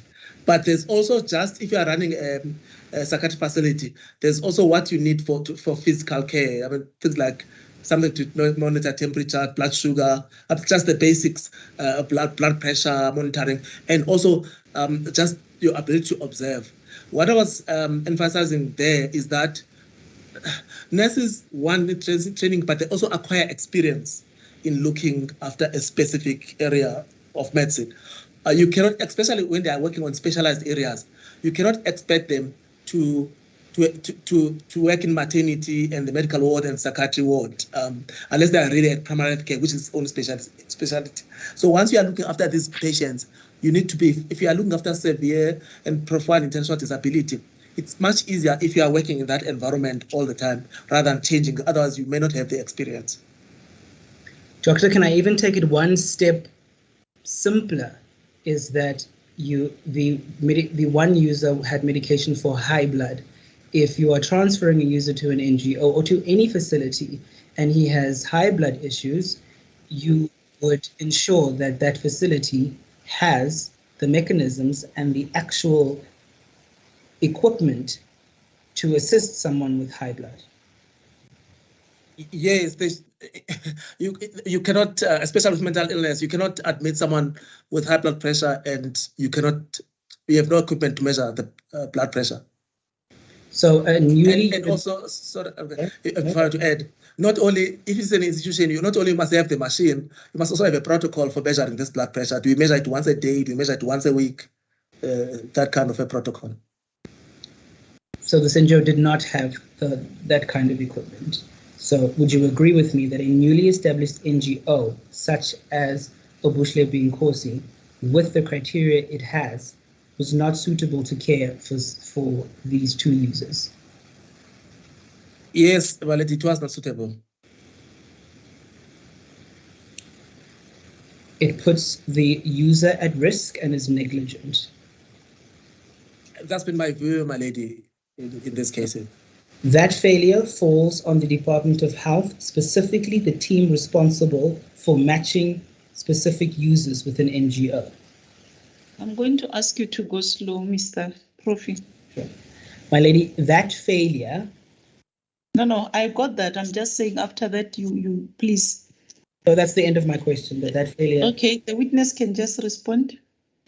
I was going to say, I don't want to just limit it to that. As I said, it's a range of things, starting from the decision to discharge them, to the decision to send them in numbers, to the mismatch. So there's a whole range. In my view, there's a chain of people, of decision makers and actors in that. From the, as I say, it starts from the decision to close life Esidimeni, to terminate the contract, to discharging them, to moving them, to placing them in a mismatched NGO. Thank you. The NGOs then just bore the brunt of those poor decisions. I would not know why they would, because on a normal case before the life Esidimeni, the NGO would just tell me directly, no, we're not going to take that patient of yours. So they would they would, even if I sent a patient not mismatched to this level, even if I thought this patient could match, in fact, actually, even if I stay contained sending to life Esidimeni, they could easily decline your application based on mismatch. So I don't know why did the NGOs not decline to take the patients. They had an opportunity. I don't know if they had, but the expectation, the normal way things happen is that the NGO will say, no, we don't want your patient. After I looked at your application, no, not suitable for our criteria, sorry. Doctor, thank you so much for bringing that point. It brings me to my last question. It relates to when you concluded your evidence in chief. you said that the NGOs were negligent in accepting the users with these severe disabilities and they should have sent them back. And that is amplified in what you just said now, correct? Yes, they should have just said no, they should not have taken them. I don't know what made them to take the patients. So once the patients arrived, they were left there, and when the Ms. Mbashe alerted the department that the users were mismatched, straining the NGO, not within her criteria, they were met with silence. The explanation tendered in this inquiry was that there was a shortage of facilities, especially in Pretoria, and so they had to stay there because there was nowhere else for them to go. So in light of that explanation and background, would you retract your statement that the NGOs were also negligent? Let me just give you the idea. I mean, I didn't know that what you're telling me now at the time I'm making that conclusion. And I'm not sure if all NGOs went through that. But where it comes from, I'll give you a practical example. I work at Clinics, Solomon Sixmiller Hospital. It's similar to Life Esidimeni. I've got a standing, I'm the one responsible for evaluating applications and taking them or declining them. We've got a standing understanding with the psychiatrists at Stekfontein, Baragwanath, all those hospitals will send that we'll take the patients, but we reserve the right to return them if we cannot cope with them within 3 months, because it's difficult to know all the eventualities just by looking at the application form or even assessing the patient. So we do have, and clinics is not like an NGO. It's well resourced. There's 4 psychiatrists, there's medical officers, there's a physician, there's a nurses and all of that. So, but despite the fact that we are probably reasonably resourced, we've got an understanding with the hospitals that refer to us, Stekfontein and them, that within the first 3 months, we return the patient straight to the hospital that sent the patient to us. Of course, after 3 months, then they will have other alternative plans of managing that patient. So then if the NGO did say, I want to return the patient back, and and they were blocked from that, as we are describing it, then I wouldn't say they were negligent, but I would also say there was a problem then with the person who then further refused them. If they say they can't cope, any facility, if they say they cannot cope with health care, it should not be imposed on the facility to continue providing the care they cannot provide. It's like saying I must treat heart attacks in my psychiatry ward. I can't. You can't impose it on me. So you would agree with me that Bushlebe Nkosi was not negligent because they did want the users removed? If on the point of asking them, the patient to be returned, I think they acted correctly. I wouldn't say that they're negligent based on that, because they would have acted correctly. Thank you, Doctor. My lady, may I just have a minute to peruse that I've asked all my questions? I just want to put my camera off.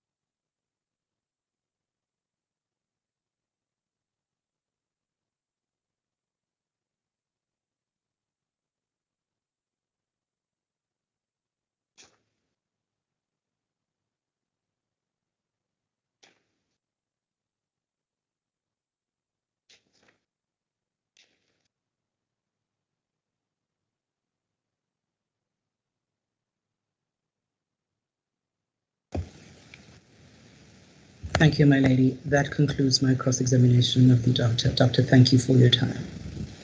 Thank you.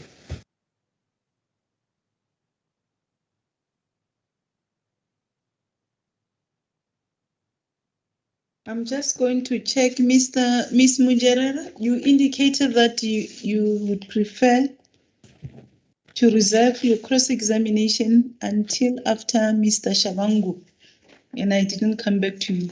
Do you have cross-examination of the witness? As please the court, my lady, I will not be cross-examining this witness, my lady. Thank you.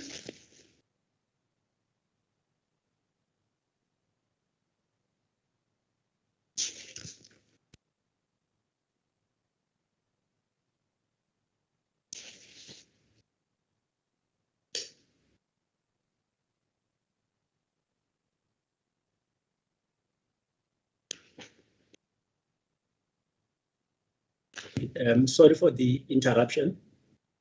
Yes, I'm listening. Would like to make a request that I'm not hearing you, Mr. Whittam. I can't see you. Yes, continue. yes, I just wanted to give an indication that would like to make a request to the court that would like to have a meeting with the judge after the proceedings, the meeting of which has to be off the record, if we may be permitted for that opportunity. When will that be done? Today, like once the proceedings have adjourned, the meeting will not be for a long period. It should be about 5 minutes. Who is going to be having a meeting? Is that your team? My team is on behalf of the Premier. Yes, but that should be, if you are not inviting the others, it must only be with the evidence leaders. Indeed. If possible. Yes. I don't know whether you communicated with the evidence leaders. We have not as yet done so. Can you please make the necessary arrangements? We might have to postpone it until you agree with them. And if you can highlight the issues to them. As the court pleases. Okay, thank you. Can I, that will then go to Mr. Pitlela. So, Mr. Pitlela, you are not ready today, is that what you said? Or do you want to start and finish tomorrow? My lady, I wouldn't prefer to conduct it in a piecemeal fashion. Okay. If I could start in the morning and continue until I finish, that would be much appreciated. Yes, but remember there are people who said they would like to cross-examination after you. Remember there are people who said they would like, in case, okay, no, that's fine. Will then be the evidence leaders and the others will then be the opportune time for us to adjourn the proceedings until tomorrow morning. Ms. Hassi, I forget that you were leading the witness. My lady, I just wanted to know whether it's possible to get a sense of how long Mr. Pitlela will be, because we'll be losing 35 minutes now, and the doctor will be available tomorrow, but he will need to finish tomorrow. I don't know, because Mr. Pitlela? My lady, I can start with part of the testimony that I would want to elicit from the doctor, if that will assist. In terms of how long the whole cross-examination would be is different, is contingent on many factors. Because are you ready to proceed? My question is, are you ready to proceed? I can proceed at the moment, my lady. Come again? I can proceed at the moment. But you are not answering my question. Are you ready to proceed? You can proceed. Are you ready to proceed? Because that's this is not consistent with the request that you made. So I'm asking you, are you ready to proceed, or are you want to proceed for the sake of proceeding? There are two things here. No, I'm not really in a position to proceed at the moment, madam. Okay. Can you give us an indication as to how long you will take tomorrow? Hopefully we should be done before lunch. Okay. There you are, Ms. Hassim. I'm going to adjourn these proceedings until tomorrow morning.